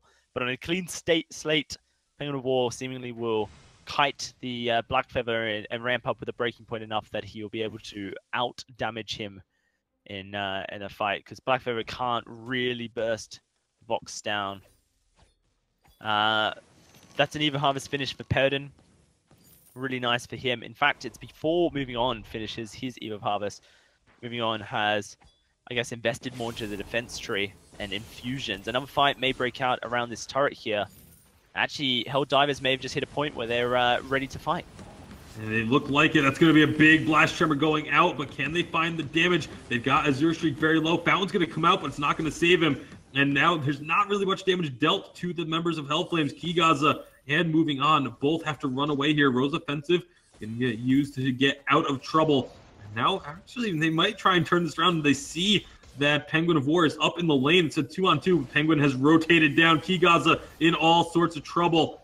Very likely to end up falling to Perdune, but he's going to try and make as much happen as he can. Trying to be dodgy, trying to be slippery around. Moving On has gotten out safely. Kigaza actually finds the kill onto Perdune. Again, it makes it that even trade for himself. Although Azure Streak did go down earlier, this is still absolutely anyone's game. More likely to be Helldivers game though. Once Penguin of War gets a little bit tankier, the longer this goes on, it swings their way more. But yeah, it really does, especially due to the perhaps misbuild. Penguin of War should be able to escape this fine. Crystal Sentry takes a bit of work, but they can't afford to take that on, as both Sky and Blackfeather are coming up, and Sky is obviously on the right side of the map to get to the fight quicker. Kraken spawned, and both these teams know it. They're really worried about the team fights. I think Wolves are probably the most worried because their early power spike and lead has not necessarily resulted in enough of a league to feel comfortable right now. They are trying their best to get control of the jungle. Vision of the jungle will be a huge thing for Azure Streak, because if they're able to fight in the jungle with the spontaneous combustion, and this is Wolves. They want to fight in the jungle, so they're trying to bait Helldivers towards them so they can turn on them and chase them into the tight corridor. Here we go. There we go. They're going to be landing an Impale. There's a stun, and Perdune is just eliminated. No reflex block for Sky means she's get taken down. Kigaza going to go down very low, but not low enough. He's still hanging out. Crystal Sentry getting involved now. Oh, but no. They're going to find that kill. Penguin of War ramping up 11 breaking point stacks, and they're chasing this down. Moving On, trying to just dish out as much damage as they can on this pedal, but it's not going to be enough. Penguin of War is stacking up way too much. Moving On will be able to trampoline away, trying to just bait them in towards the Crystal Sentry, it looks like, but that could be a mistake. They're going to dive onto this. Zozane will take a good amount of damage, but Penguin of War and Moving On going toe-to-toe without the Munions. Moving On's damage is negligible, and that is a team fight win for the side of Hellflames.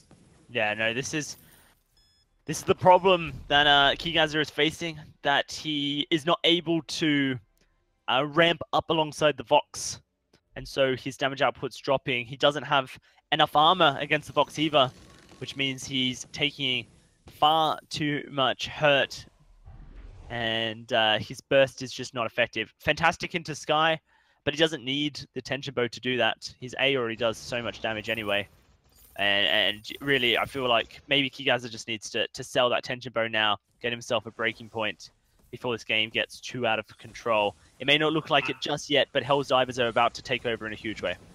Azure Streak going to miss the Impale. They get some good damage onto Zozane, but a nice stun onto the Azure. And now it's going to be Kigaza diving into the backlines, trying to find the damage. Kraken is angry, but Moving On and Azure Streak are both going to be dropping extremely low. Somehow Azure Streak is still alive, but Kigaza and Moving On trying to dish the damage back out, but they just don't have it in them. Penguin of War is carrying so hard now. 20 stacks on the breaking point, and they have found 2 kills. Azure Streak is going to be falling soon as well, and that is a 3-for-0 ace in favor of Hellflames, and that moment for the side of Hellflames comes sooner rather than later. As I said, they're going to be taking over in a big way this game. 3 kills, an ace. That's going to be tier 2, the first turret dropping, as well as the Kraken taken. They may even look to take a second one here. They've got the death time as Perdon, of course, can just push on in with the minion wave and get some damage on, though. There's a second minion wave is not close enough that he can realistically stick around. Perdon's going to be getting himself an Aegis, which makes him a little bit more tankier against Moving On, whose damage is starting to fall off, and still does not have that Eve of Harvest. Not entirely sure where Moving On's money is going towards, but it's certainly not Eve. makes things really, really difficult currently, as Penguin of War's damage in team fights is difficult enough to deal with, but Purdon is tankier and tankier as time goes on, and seemingly less and less of a easy target to just blow up at the beginning of a fight. Well, they're going to be finding some good damage onto Zozane to start this fight off, but they need to get onto these carries. That's going to be the key for them. Is Kraken pushing in. A nice death from above will zone the team out a bit, forcing moving on to have to go a long way around. And now they can finally try and push in, but already Penguin of War stacking up that breaking point on Azure Streak. Has to jump away, but now Kigaz is split from the rest of the team. Not where he wants to be. Kraken still working on this turret. One of the damage dealers is not even being involved in trying to take it down. Now Kigaz completely isolated. Astro's offensive even further away from the team. Nowhere for him to go. He's trying to 1v2. It's just not going to work out. And that is going to be another kill for the Vox. Penguin of War has absolutely come online in a big way down the stretch in this game. Kraken going to be taking another turret here. Moving on, and Azure Streak just are not really able to take this very quickly at all. And Kraken continue to move forward. Azure Streak going to get stunned up. Can they find the kill here? Looks like they don't care about the kill. They want the turret. They want the game. Hellflames going to try and end this here as Kigaz is still 10 seconds away. Kraken is going to finish this game with them, and they take game number 1 after having to mount a comeback, but definitely a comeback that was made a little bit more possible by some interesting and different decisions from the side of Wolves.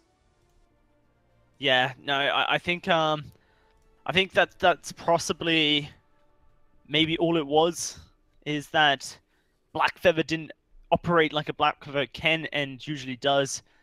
Scoundrel, we've seen many times Black Feathers take out Voxes due to just ramping up and sticking to them.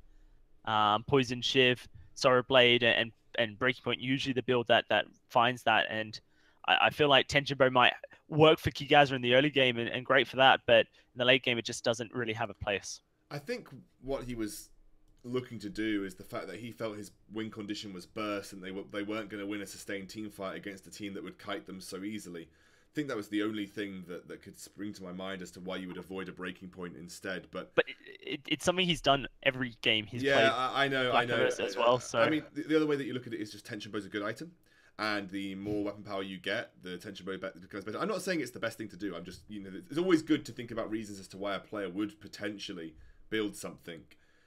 So it half feels to me that he's just building Tension Bow because it's a good item right now.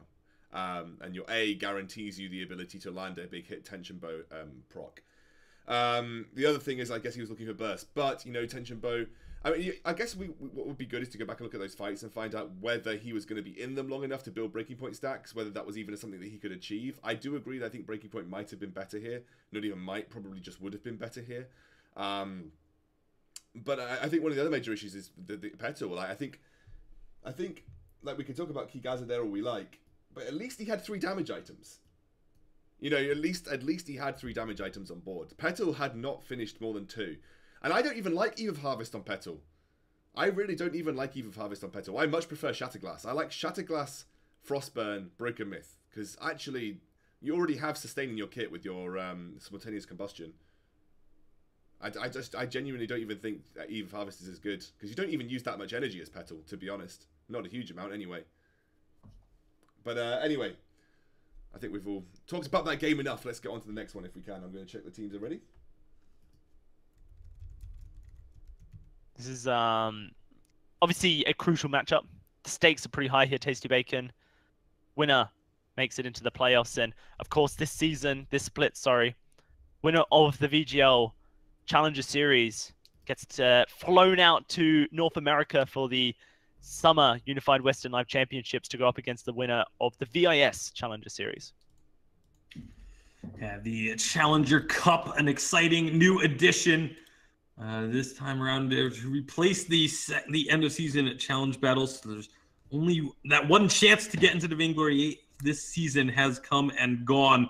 But you get to perform at the live event in front of the crowd, in front of everyone. and represent your region in the cross-regional matchup. That is definitely a treat, but you have to get that #1 finish in order to do so. And to do that, you have to get past your opponents here today. So we will see where this draft will lead. Yeah, really exciting, guys. Really exciting. I'll bring up the graphic after we go through the hero select before we get into game, just to show you guys exactly what's on the line. But again, like you said, it's the pride of representing the challenger region of Europe going up against the winner of the VIS split, and it's going to be before the final on the Unified Western Live Championships. It'll be the game that gives the break between the semi-final and the finals, so the teams in the actual VG8 competition can get a rest. And you will be playing, if you win this, between the semi-final and the final of the Unified Western Live Championship. So it's going to be a pretty darn good, if you ask me, as Baron is locked in after a Catherine and Grace ban here for Wolves. Idris clearly the favorite in Europe for countering Baron. We see it so often in drafts, in solo queue and VG8 games alike. Maybe an Arden to pair with it usually seems to be the European favorite. We'll have to see if that gets locked in. Now on the side of Hell's Divers, you want to have a hero like Lyra who can provide great sustain to the Baron and really punish the double melee in lane, which gives Kigaza some space. And I think Batiste is great as well. I think Batiste is a good jungle pick just to lock down the Idris and try and stop him from jumping on. So I'd expect it to be a Lyra coming forth as the Lance. Lance, obviously, Excalibur is just the don't dive onto my captain, my carry instead. It also works in a similar way to the Catherine, that you can have that amount of CC. You're not going to be echoing anything on Lance, or at least I don't think so. But again, you could maybe even see Kigaza get an echo himself. It's just CC right now in Vainglory. Just seems to be so strong, and chaining CC and controlling teamfights is a really big part of the game. But Lance obviously provides a little bit of early pressure, sets up a Batiste in the early game, because Batiste is pretty strong in the early game, but he needs setting up because if he's got a fairly short range on everything, needs to get into melee range generally to stack that Reap heroic perk, like you said. But there we go. We're going to have Idris, Blackfeather, and Arden going up against Baron, the Kigaza's Batiste, and Azure Streak on Lance. So I'm just going to bring up the graphic before we head into game here. It's going to be that graphic that just explains what's going to be going on. Best of 3, $2,500 US on the line for the winner of this split of VGL. But also, the winner goes to face, like we said, the North American Challenger first place, and you get to go fly out to LA. It's a fantastic opportunity and a great experience as well. We're on to the Halcyon Fold, Dalsy and Tasty Bacon. Take it away. Take it LA? Take it LA? I don't know. I said take it away, but whatever. Unmute, Tasty Bacon. You are play-by-play man, and you take the throws like a god, so that when the host tells you to. This is going to be game 2. This is going to be a decider, it seems, for Hell Divers if they're able to bring this one home. You have to feel that Wolves Esports, after just finding themselves an organization, are going to be very eager to get game 2 for themselves. Yeah, well, right now, Zozane and Kigaza going toe-to-toe. That's not a matchup that Zozane is likely to win. So he's got to be a little bit careful, but it is heavily delaying the jungle start. Meanwhile, it's going to be Azure Streak trying to do the same thing on the other side. We'll see how much work he's going to be able to do. It's going to be moving on, rotating on down. They get the treant for Kigaza, and so Zozane has to run. Meanwhile, Azure Streak finds the first blood as Perdune was trying to take that camp the entire time. Ended up taking a lot of damage for Troubles. He got the camp, but died immediately after. So, not sure if worth. That will be first blood once again for Wolves Esports. Yep. Is certainly going to be a great start for them, as they are going to be needing to I guess, take over the early game to make sure their Baron isn't affected. This composition from Hell's Divers, the Blackfeather picked into it is, one, it counters the Batiste as we see a kill. Again, just aggressive into the jungle. Zerstreak finds that one as well. Zozane, you're going to be in a tough spot. Wants to try and prevent this jungle steal from going over, but just has to walk away. Ordained Gonna stun him up, and now they get the Githian wall as well. And it's gonna be a lot of damage. Zane has to jump away, but the Impale connects. Jump jets forward, and it's another kill. This is looking so reminiscent of the last time we saw the Wolves with this Baron Baptiste. Yeah, it is. Really great composition from them.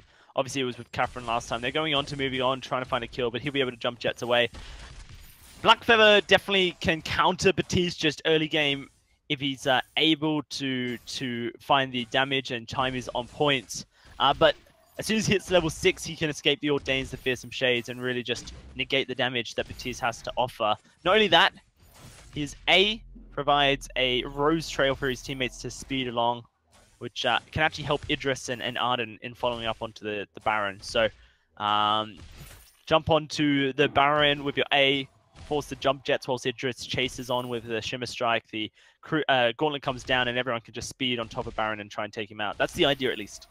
Yeah, we'll see how successful they can be at doing so. Idris is generally considered to be a good counter into the Baron. He's going to get stunned up here, immediately rooted. Again, Githian Wall's not going to find the stun, so it's not going to be a kill, but that's a lot of damage still onto Penguin of War. He's going to have to very likely recall, otherwise he's putting himself in a lot of danger if he sticks around, but Zerstreak misses that Impale, so he's going to go down low, but that's going to be an empowered Bad Mojo. Mention it. When you get that low, it's not worth sticking around. Yeah, no, it isn't. This is huge. 4-0 already is an insane scoreline to have for Wolves after a map where they kind of just didn't quite hit the nail on the head. They got to be feeling really confident with this composition. They demolished E-Super with it earlier on, obviously with the Catherine instead. The Baptiste just provides so much early game, mid game, and late game control though, and that's pretty huge for a Baron who obviously wants to be supported in the late game, but also needs a hand getting there. That's for sure. There's going to be, speaking of Baron, jumping on in, getting lots of damage on Zozane. That last shot will take him out. 5-0 now in favor of Wolves Esports, and Kigaza tried to go in and steal away a camp from Perdue, but wasn't quite able to take it over. Some good damage getting dished out here. Penguin of War going to eat a couple more rockets, but Perdue really needs to get some items online. Has a good amount of gold, but just hasn't been able to really make his way to the shop because there's been so much pressure from the side of Wolves. So he's still sitting on just the 2 crystal bits as far as offense goes. Not really going to be much of a threat in pushing on in here. It's going to be a root landing onto Zozane. If Kigaza rotates up, they could potentially find a fight here. They have a very large item advantage. But Kigaza is going to be moving up a little bit. Actually, maybe not too late because they're sticking around on the side of Hellflames, and now they're going to be in trouble. Perdue blocks out the Ordained. That's one of the great things about the Blackfeather into Baptiste, is you can avoid getting stunned up. However, this is going to be a chase down into the jungle. Root connects, but the Treant roots up Kigaza. EU Treants. There's going to be a nice fear, but Perdue is going to go down low. Not low enough, however, as he gets out to safety. Meanwhile, up in the lane, Penguin of War moving on, going toe-to-toe, but it was Penguin of War kind of getting the advantage on that trade, forcing moving on back. Yeah. It's going to be the Sorrow Blade completed now for moving on as he starts building towards his first monocle. Penguin of War can head off to the shop and pick one of his own up. In maps like these, matches like these, the buy order on Idris can be experimented with. A Poison Shiv will cut down the healing of the Baptiste and, of course, the Fountain, whereas a Tension Bow might just give you a early power spike against the Baron so that you can blow him up. I'll be interested to see where Penguin of War goes with it. There are no wrong answers. It just depends on if their focus is Baron at this stage, this 7-minute mark stage, or Baptiste in the team fights. Both can output a lot of damage right now, as we've seen. And they're trying to siege up on this turret, see if they can find any damage. Kigaza gets right onto Penguin of War, but it's Perdue jumping onto the backlines, trying to take out moving on, but he's just going to get healed up for now. That's a lot of damage coming down. The Ion Canyon lands, but it's the first kill of the fight. Did go through to the side of Helldivers, and now Perdue is going to be the next target here, but it's just going to be a 1-for-1 trade thus far. Kigaza obviously knows that he can sustain up a little bit, so he's going to be fine with sticking around in this lane and seeing if they can get an opportunity to look for another kill. Perdue jumps in. That's so much damage. Big Fearsome Shade into the stun from the Ordained. Excellent combo by Kigaza to find the kill. Yeah, great stuff there, and Purdon just overstaying was a bit of a hassle. Pain of War accidentally Shimmer Striked his ally rather than his opponent, the Baron. Turned out it wasn't going to be an issue, although that was damage lost, certainly. The Shimmer Strike will do damage to the person on top of it, as well as enemies in the area that you Shimmer Strike away from. So you Shimmer Strike towards an enemy, it will do damage to them as well, as long as they're close enough to the Baron. And so when you use that Shimmer Strike onto your ally, potentially losing out a lot of damage. It also has that weapon power ratio, which makes it fairly strong on the weapon power tree for just damage output as low as by its own. As I stumble over my words. Right now, a huge lead, 2,000, 2.5 even. But kind of the execution onto Baron has been sampled already by Hell's Divers, and that execution threat just gets stronger as this game goes on. Well, it's definitely going to be ramping up pretty quickly now as we're starting to get to the stage where second tier 3 items are coming out. Kigaza obviously has that clockwork already, the only member to have a second tier 3 item, but once everyone else starts catching up, the damage in these fights is going to be explosive.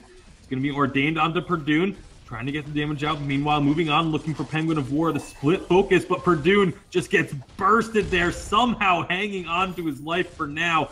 Gauntlet going to come down and lands a nice stun. Kigaza suddenly in some big trouble, but Penguin of War can't take him out. Instead, it's moving on with the first kill. The double rocket's not quite going to take Zozane. Meanwhile, on the back lines, it was Penguin of War also falling. So another team fight win for the side of Wolves. These fights are just all over the place. Yeah, no, that was some split focus indeed. Purdon clearly wanting to take out the Batiste, and I think it was the right call. You focus the Batiste in these early fights. He's your biggest damage threat right now. That will soon change, though, as the second monocle is going to get completed, and the third one will be pretty much completed in the next couple minutes as well. That's why the Poison Shiv has been prioritized, or at least that's the reason it should have been prioritized, Tasty Bacon. It's because you've decided that it's Batiste you want to take out in these team fights, rather than the Baron instantly. The, I guess, lack of coordination between Purdon and Penguin of War cost them dearly in that team fight. That team fight, a tipping point, I feel, towards this this Wolves composition, because it's only meaning that moving on is getting further and further ahead on this Baron, and Penguin of War and Purdon are not quite finding the items they need to be able to execute him. They need that tension bow now. Penguin of War almost has it, but Purdon is still a long way off getting a Broken Myth, and that is a hassle. Yeah, it's going to cause a lot of trouble for them, especially with how much damage these fights have gone, how long these fights have gone on. Perdue is going to block up the Ordained once again, but obviously Ordained on a much shorter cooldown than the Rose offensive charges are. So he still has a charge left, and he can dodge out of that Ordained twice if need be. But Wolves can just really try and push the issue. Penguin of War going in aggressively, but immediately gets knocked away. Keeps moving on safe for now. Moving on is at about half health, though. Kigaza is also a little bit damaged, but no. Nice impale, big Gythian wall, and a huge fear. That is just everything that Wolves were looking for, and what a fight for them. I mean, there's just nothing that could be done for Perdue and Penguin of War. It was just a poor decision to be remaining in the lane. You had the gold for the tension bow. That gold was your win condition, the tension bow, your item necessary to take on moving on. With the Poison Shiv, you've just seen that Penguin of War just doesn't have the burst potential on this Idris yet. And they stuck around for too long. Then they channeled into a choke point, and Azure Streak just saw it all coming. Purdon maybe just tilted. I think that is the only explanation as to why you would throw yourself to your death. And Azure Streak just capitalizing off a really weak rotation. You've grouped up against a Baron who does splash damage on his auto attacks against the Lance, who is looking to give him more Impale, and a Batiste, who clearly has his own AoE damages. Penguin of War gets rooted, will be able to escape because moving on is preoccupied with the turret. I don't really see a comeback in the eyes of Hell's Divers.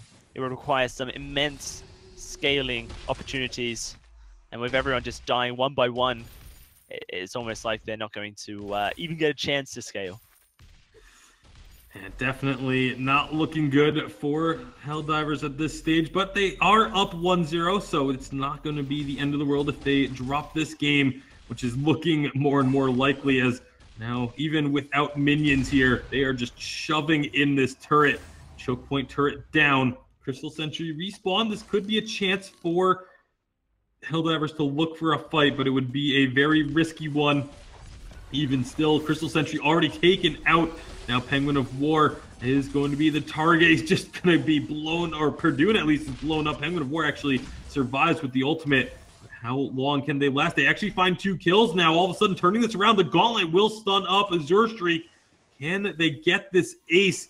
And then perhaps look to get some advantages back. The ace will come through eventually. Azure Streak dodges out quite a bit, but it was a little bit greedy for the side of Wolves to go for that sentry and not really respecting the damage that could come out from their opponents. The Gold Miner's going to go over as well, and perhaps getting a turret, but that's going to be difficult with both Kigaza and Moving On having both respawned. Very greedy. Very, very greedy indeed. That is a bit of a patch up there for Hell's Divers. Purdon getting closer to this broken myth, but continuously putting priority into his armor rather than the broken myth. That puts himself way behind. I don't think you can afford to be this far behind on a CP Blackfeather. Metal Jacket now finished for Moving On. Just a bit of defensive before he decides whether or not he's going to go for offensive items on this Baron. Penguin of War has shown that he can execute Baron. That's great stuff, but he gets caught out here. He's going to be caught, and that's not very good for them. He's going to be able to survive for now, but Zozane taken very low. Ion Cannon's going to come down, does give a good amount of damage. It got the first kill onto Perdue. Now Penguin of War going to try and do his best to turn this around, jumping onto the Baron, but it's not going to be enough damage as Kigaza solidifies that kill. Not going to get the ace as Zozane gets himself back to the base, but this is going to be Kraken started up for the side of Wolves, and it would be a miraculous steal if one were to happen. I don't even think it's going to be attempted, though. Yeah, no, it's the beginning of the end. Purdon is just not going to finish this broken myth before this game ends. It seems very unlikely. Penguin of War, he has a chance. Oh my gosh, if Zozane steals this, it's the greatest steal of all time, but not going to get it. Not gonna get it. Instead is going to be going down. Gets rooted, gets stunned, gets killed. Did stop the Kraken healing from coming through onto Moving On, so he's going to be very low when they do go for this push, but they're going to try and take these treants to get some health back onto the Baron and put themselves in fighting shape. Sentry going to be targeted once again as well. They know that they have the safety to do so. Sentry will be eliminated. No longer a threat. And with Kigaza and Moving On, still not quite full health, but with Kraken pushing in, Zozane's about to respawn. They do have to be careful. They can't play too loose in this situation, as it would be possible for Helldivers to find a team fight. They're going to be jumping in. I'm not going to get the Ordained stun, though. That's good news for them. Damage onto the Kraken. Now jumping right onto Moving On, trying to take out Kigaza instead as Moving On jumps away. Gauntlet's going to separate them, but there's the first kill. Gets traded. Moving On still very healthy on this Baron. Jump jets forward. Lots of damage onto Penguin and Zozane. One more jump jets is all he needs to solidify this kill. There it is. Jumps forward, but as Penguin of War jumps away, doesn't matter. The kill comes through. The turret falls, and this is going to be Wolves pushing us to another game 3. They finish off the kill onto Zozane just for good measure. and now it will be the crystal falling as well. What a rough game for Purdon. 0, 10, and 3. Just never came online as this CP Baron. Not sure if that was him just trying to fill the need of his team with the CP Black Feather, or if it's something he plays a lot and feels comfortable in. I know that he plays a substantial amount of weapon power Black Feather, and it seems like a lot of his wins do come from that. He definitely does play CP Black Feather as well, but perhaps not to the same level. Either way, that is a huge winning scoundrel to Wolves Esports as they remain with a fighting chance of making it to the playoffs.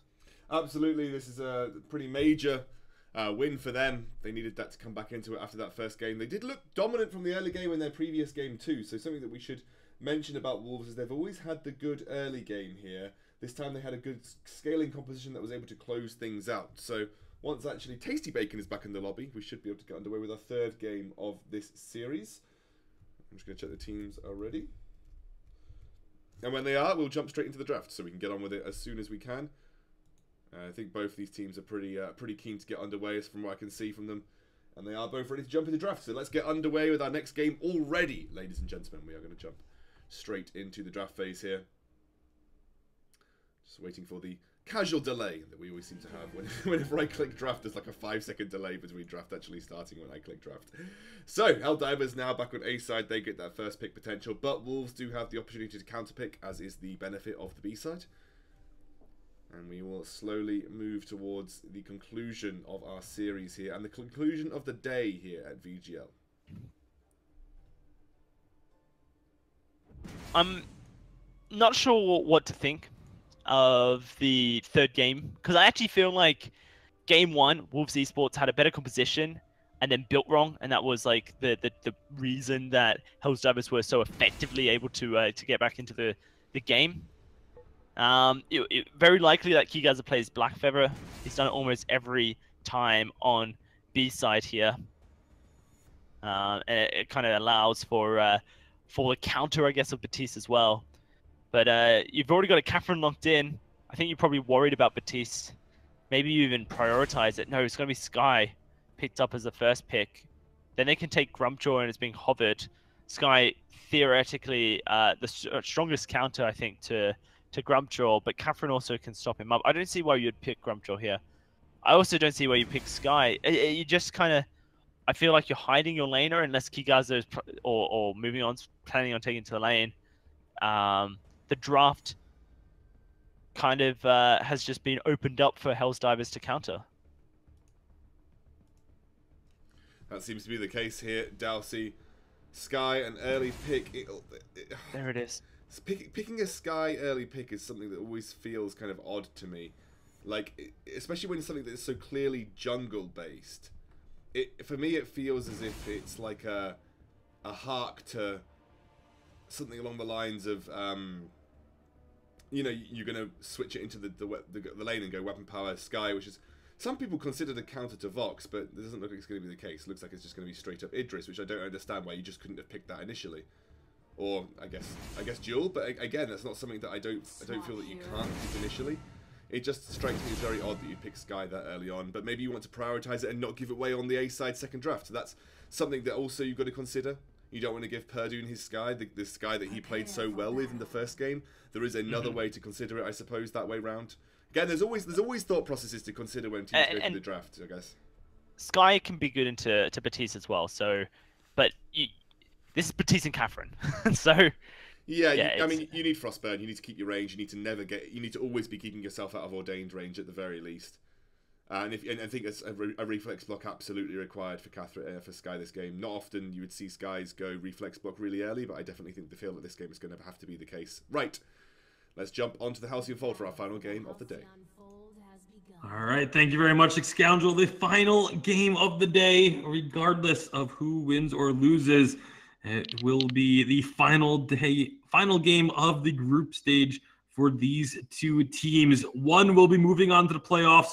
One will be going home empty-handed. And it all comes down to this, Dowsy. Let's see how this early game goes for Wolves.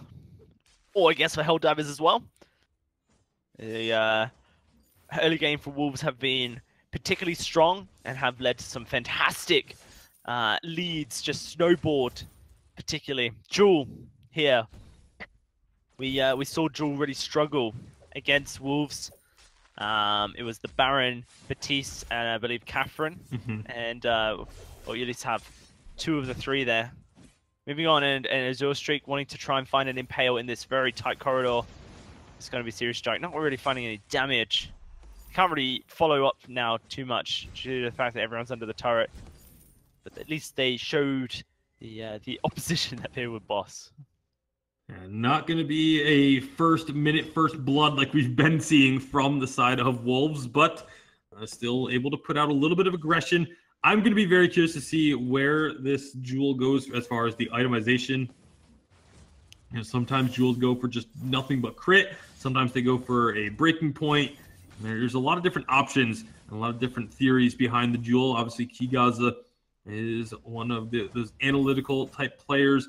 Really likes to analyze the items and the compositions, and usually picks what's right for the situation, although there have been times today where it's been in question. So it'll be interesting to see where this ends up going. Meanwhile, down in the jungle, it's just going to be Perdune and moving on, each farming their own half of the map relatively safely. Yeah, no, this is going to be basically just a slow game. And we often see this, I think, from teams when they are this close to success, this close to where they want to be. The playoffs are just around the corner. In 20 minutes' time, or thereabouts, we will know which one of these teams will be heading over to the VGL playoffs with a chance to go over to America and fight to prove that EU is the best challenger region. I guess to put the challenger region identifier there, but it is going to be a nice little impale. Zozane going to try and get stunned up, but not quite going to be connecting. Ordained is going to go down onto Jewel. Kigaza is extremely low and will fall. That's first blood for the side of Helldivers. Make that second blood as well as Perdune follows it up and takes out moving on. That is a great start for Helldivers, and really the first time that we've seen the first couple of kills go against the side of Wolves Esports. Yeah, this is pretty odd, I guess you could say, if you wanted to just consider the fact that Wolves have been usually the first blood kings. At least we've seen that today. And 2 kills is a substantial amount to lose early, especially when the kills are landing onto Penguin of War and Perdon. Poison Shiv finished, and Perdon going to be stacking those crystal bits to victory. Look at the shielding and the armor Perdon has purchased early. Really wanting to be able to walk straight up to Jewel, straight up to Sky, and say, "Hi, my name's Batiste, and I'm gonna ordain ya." And I mean, that's how they win fights early, is you have to be able to get into your opponent's face. As a Batiste, his range is not very high, and being able to survive that early on and to be able to get that ordained down, I think it's going to work wonders for them. I really like this itemization instead of just rushing full on into the offense, because Batiste is such a squishy character. This could definitely help him out with getting that harassment down. Right now, they're just looking to put a little bit of pressure. They're going to rotate through. That's going to force moving on to actually, well, he's going to be having his backs to clear anyway, so he's not going to mind that too much, as he, that's actually a really smart move from moving on to recognize that your opponents are likely going to make that aggressive move. Start by clearing the front of your jungle and then move backwards. It keeps you safe. It allows you to get all of your farm and prevents your opponents from being able to deny anything from you. Okay, so where do we stand currently is the question. I think we stand in a position where Helldivers are really at will to snowball this into their advantage. Perdon, with an advantage over Sky, can do far more work than the Sky can do early. This is a great rotation from moving on, though, to steal away the backs. Can Zozane stop the port? And we cannot, so that is going to be a very nice steal for moving on. Literally just gaining everything and getting a Frostburn nice and early.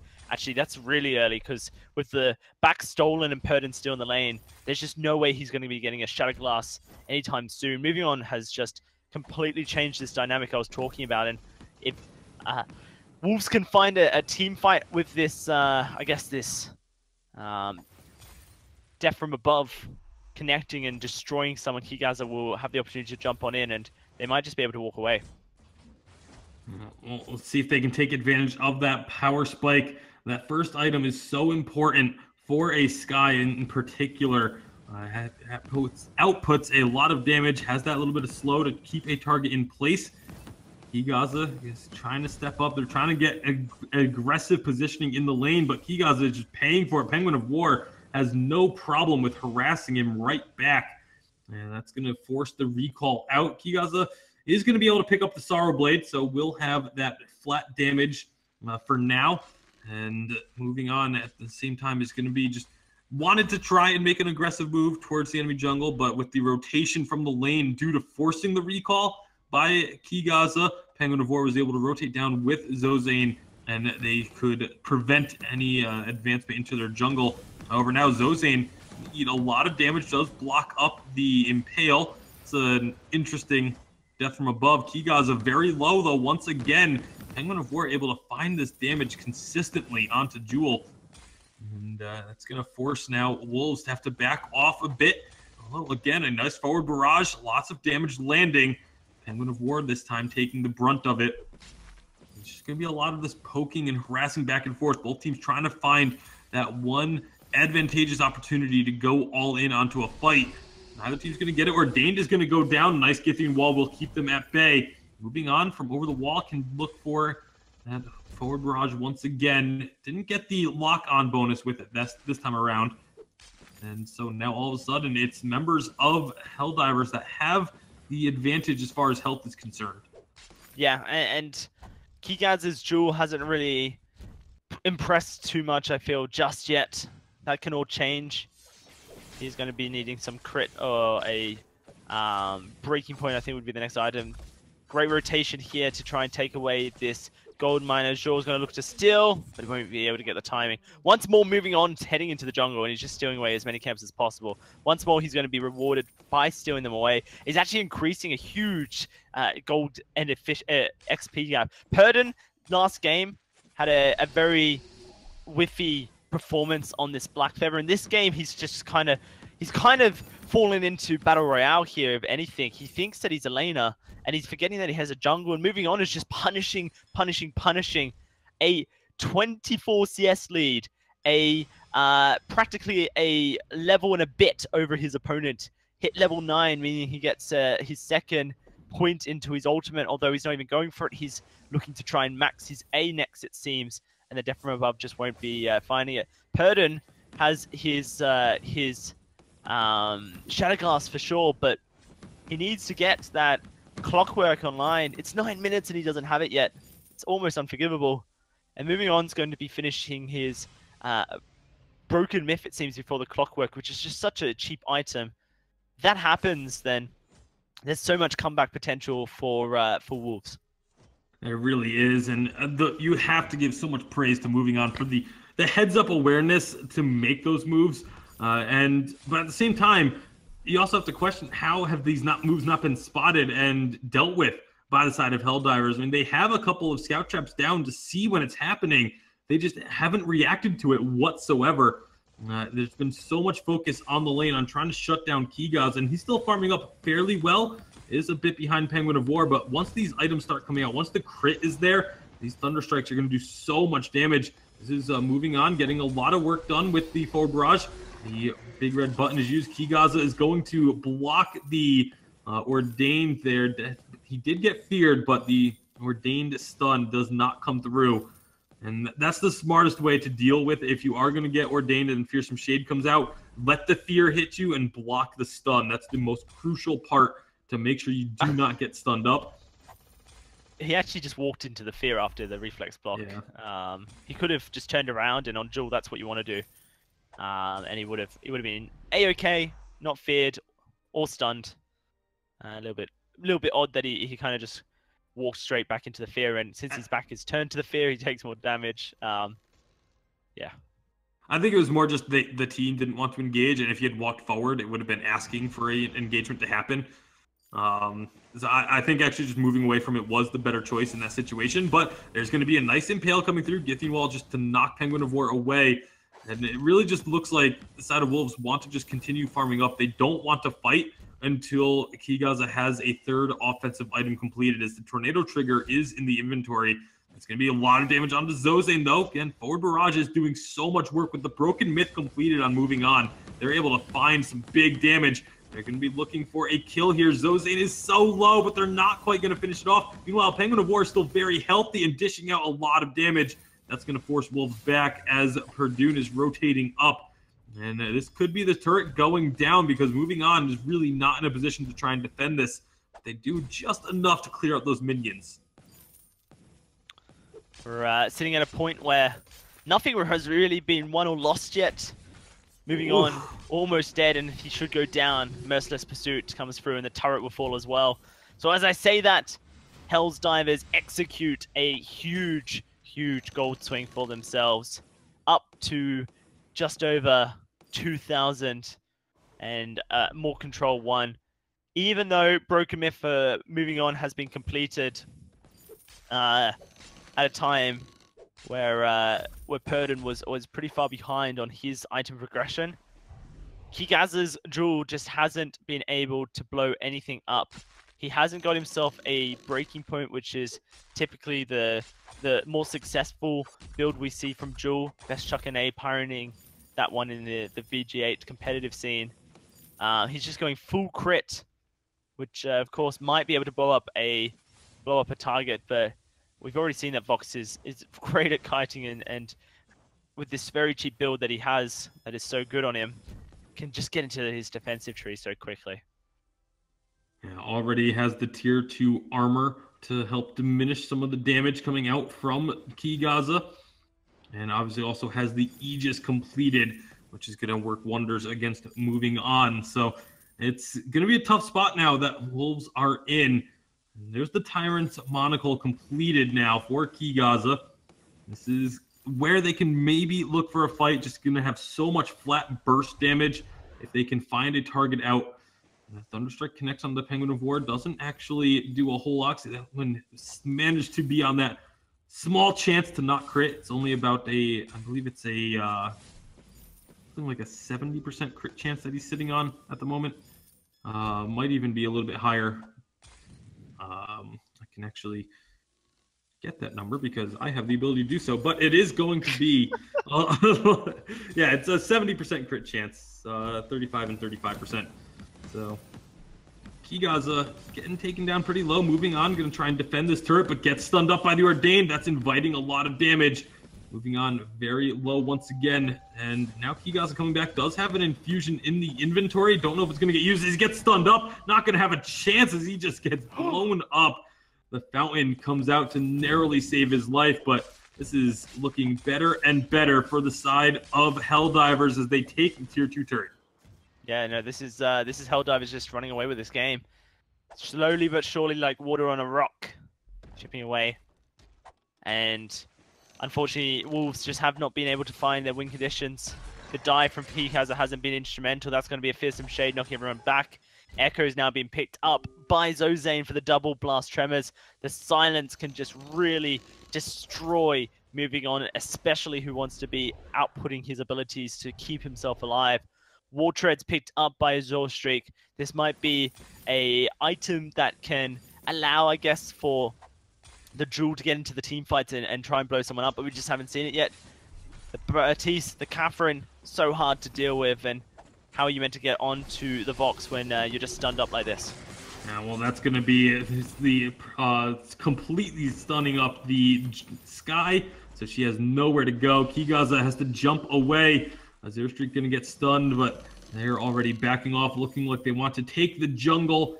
Maybe they're going to rotate back up now. They found an opportunity to get onto Kigaza. Some good damage there. Ordained going to land, followed by the Merciless Pursuit, but he gets out for now. Lots of damage. Penguin of War narrowly avoids getting that kill as he was very, very close taking him down. Now Azure Streak trying to just defend this turret.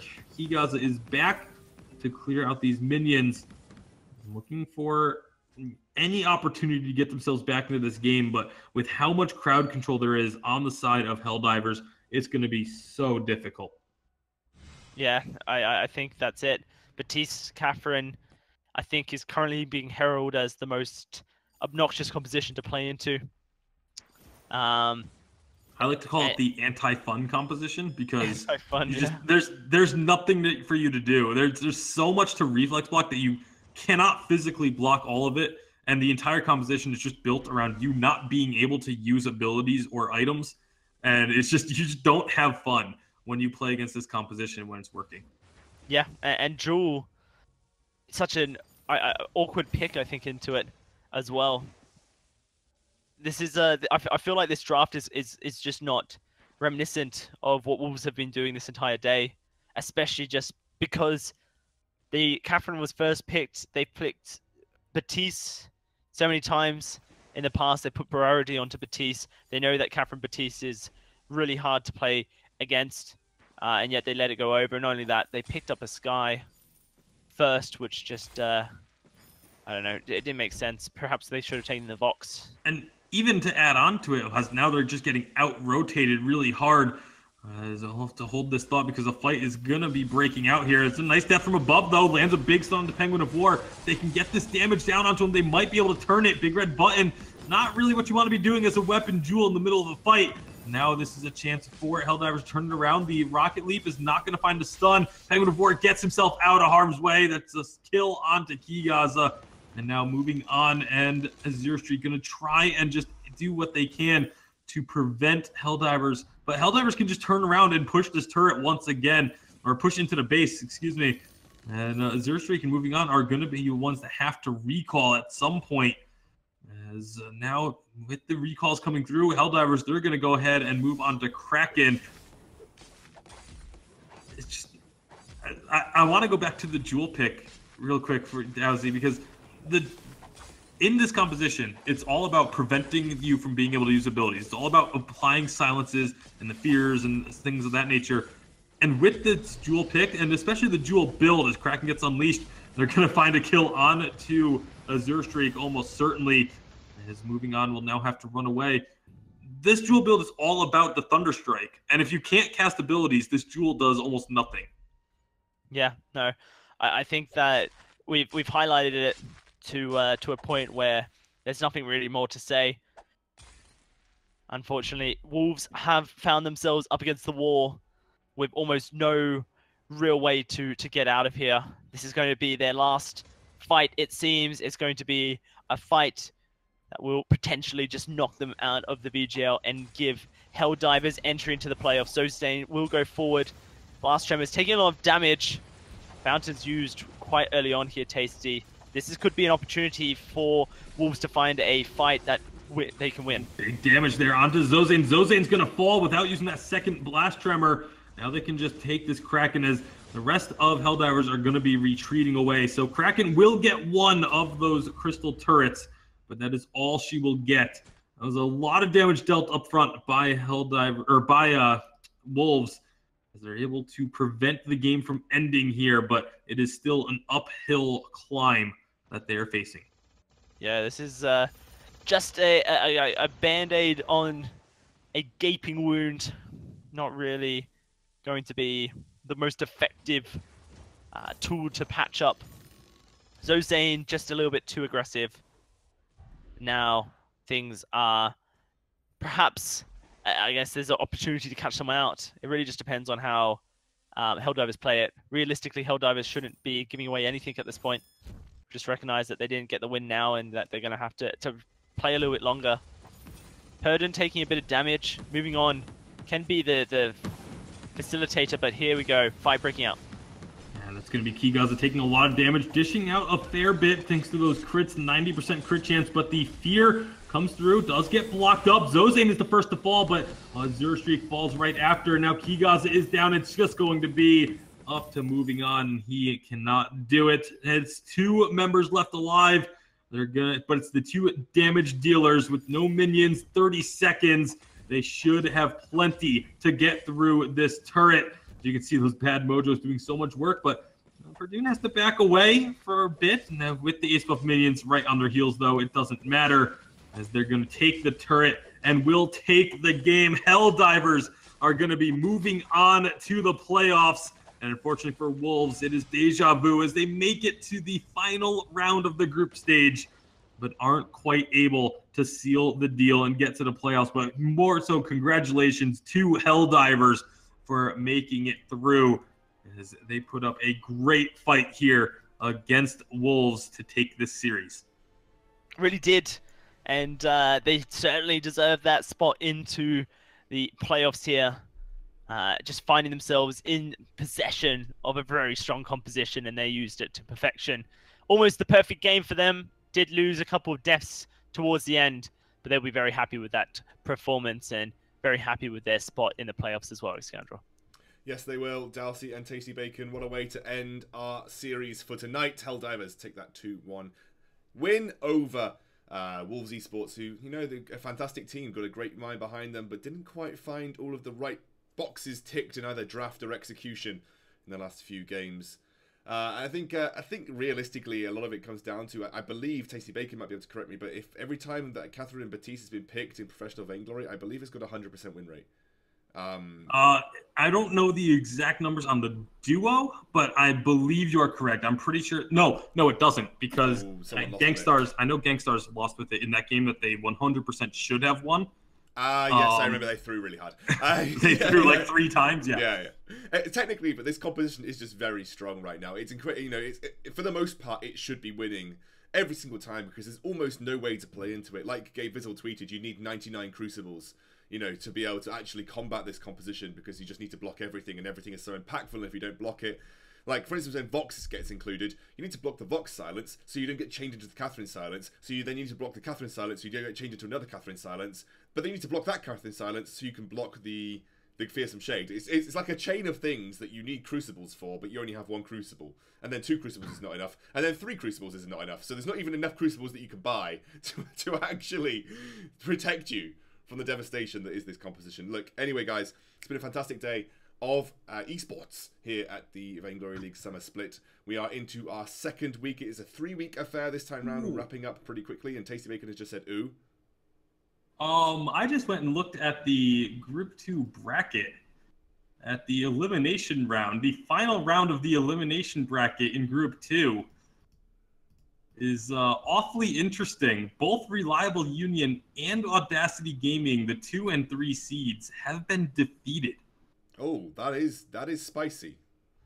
That is certainly spicy. Things are shaping up here in Vainglory League, and we could be seeing the exit of one of our top seeds. That's definitely interesting. That's something that we'll be hopefully. I think that'll be covering tomorrow, I believe, Tasty Bacon, if that's what's going to happen. So that will likely be. I mean, if that's not a game on stream, I will make sure that that's a game on stream. No, those are done. Those are final results. We're on to playoffs tomorrow, Scandal. We know the playoffs results. We know who's going to be in the playoffs. They're into the playoffs. Okay, well, yeah, we'll be doing. They've been eliminated. So Phobros learned how to play a bit more aggressively, and were the team, I believe, who eliminated Reliable Union or Audacity, who are our 3rd seed. So I got and Reliable Union have been eliminated by 14th seed 90 Degrees, who we've seen in the past. Okay, I got the wrong end. I got the wrong end of the stick. I thought Tasty Bacon was saying Audacity is facing. No. Oh wow. Okay, they've actually just been straight up eliminated. That's crazy. That is absolutely crazy. Baby Group Part 2 and Mr. Vodka have eliminated Reliable Union. So the seedings for the playoffs are now 1, 4, 6, 9, 10, 14, 15, 12.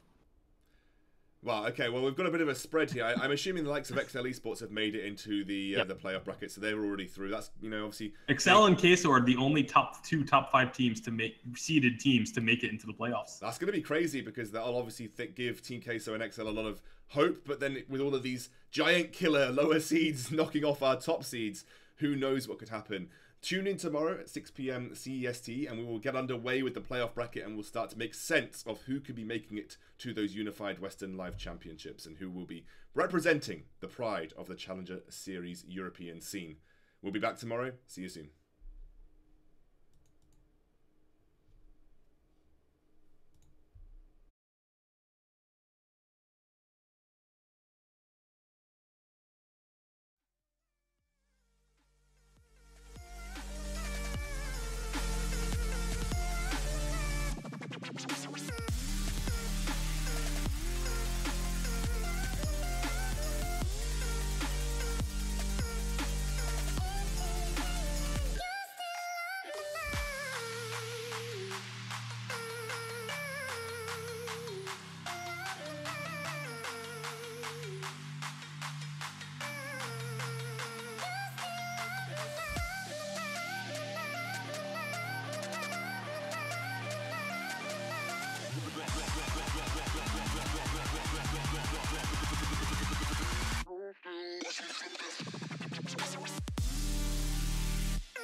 Hello? Who is this? It's Fucking lit.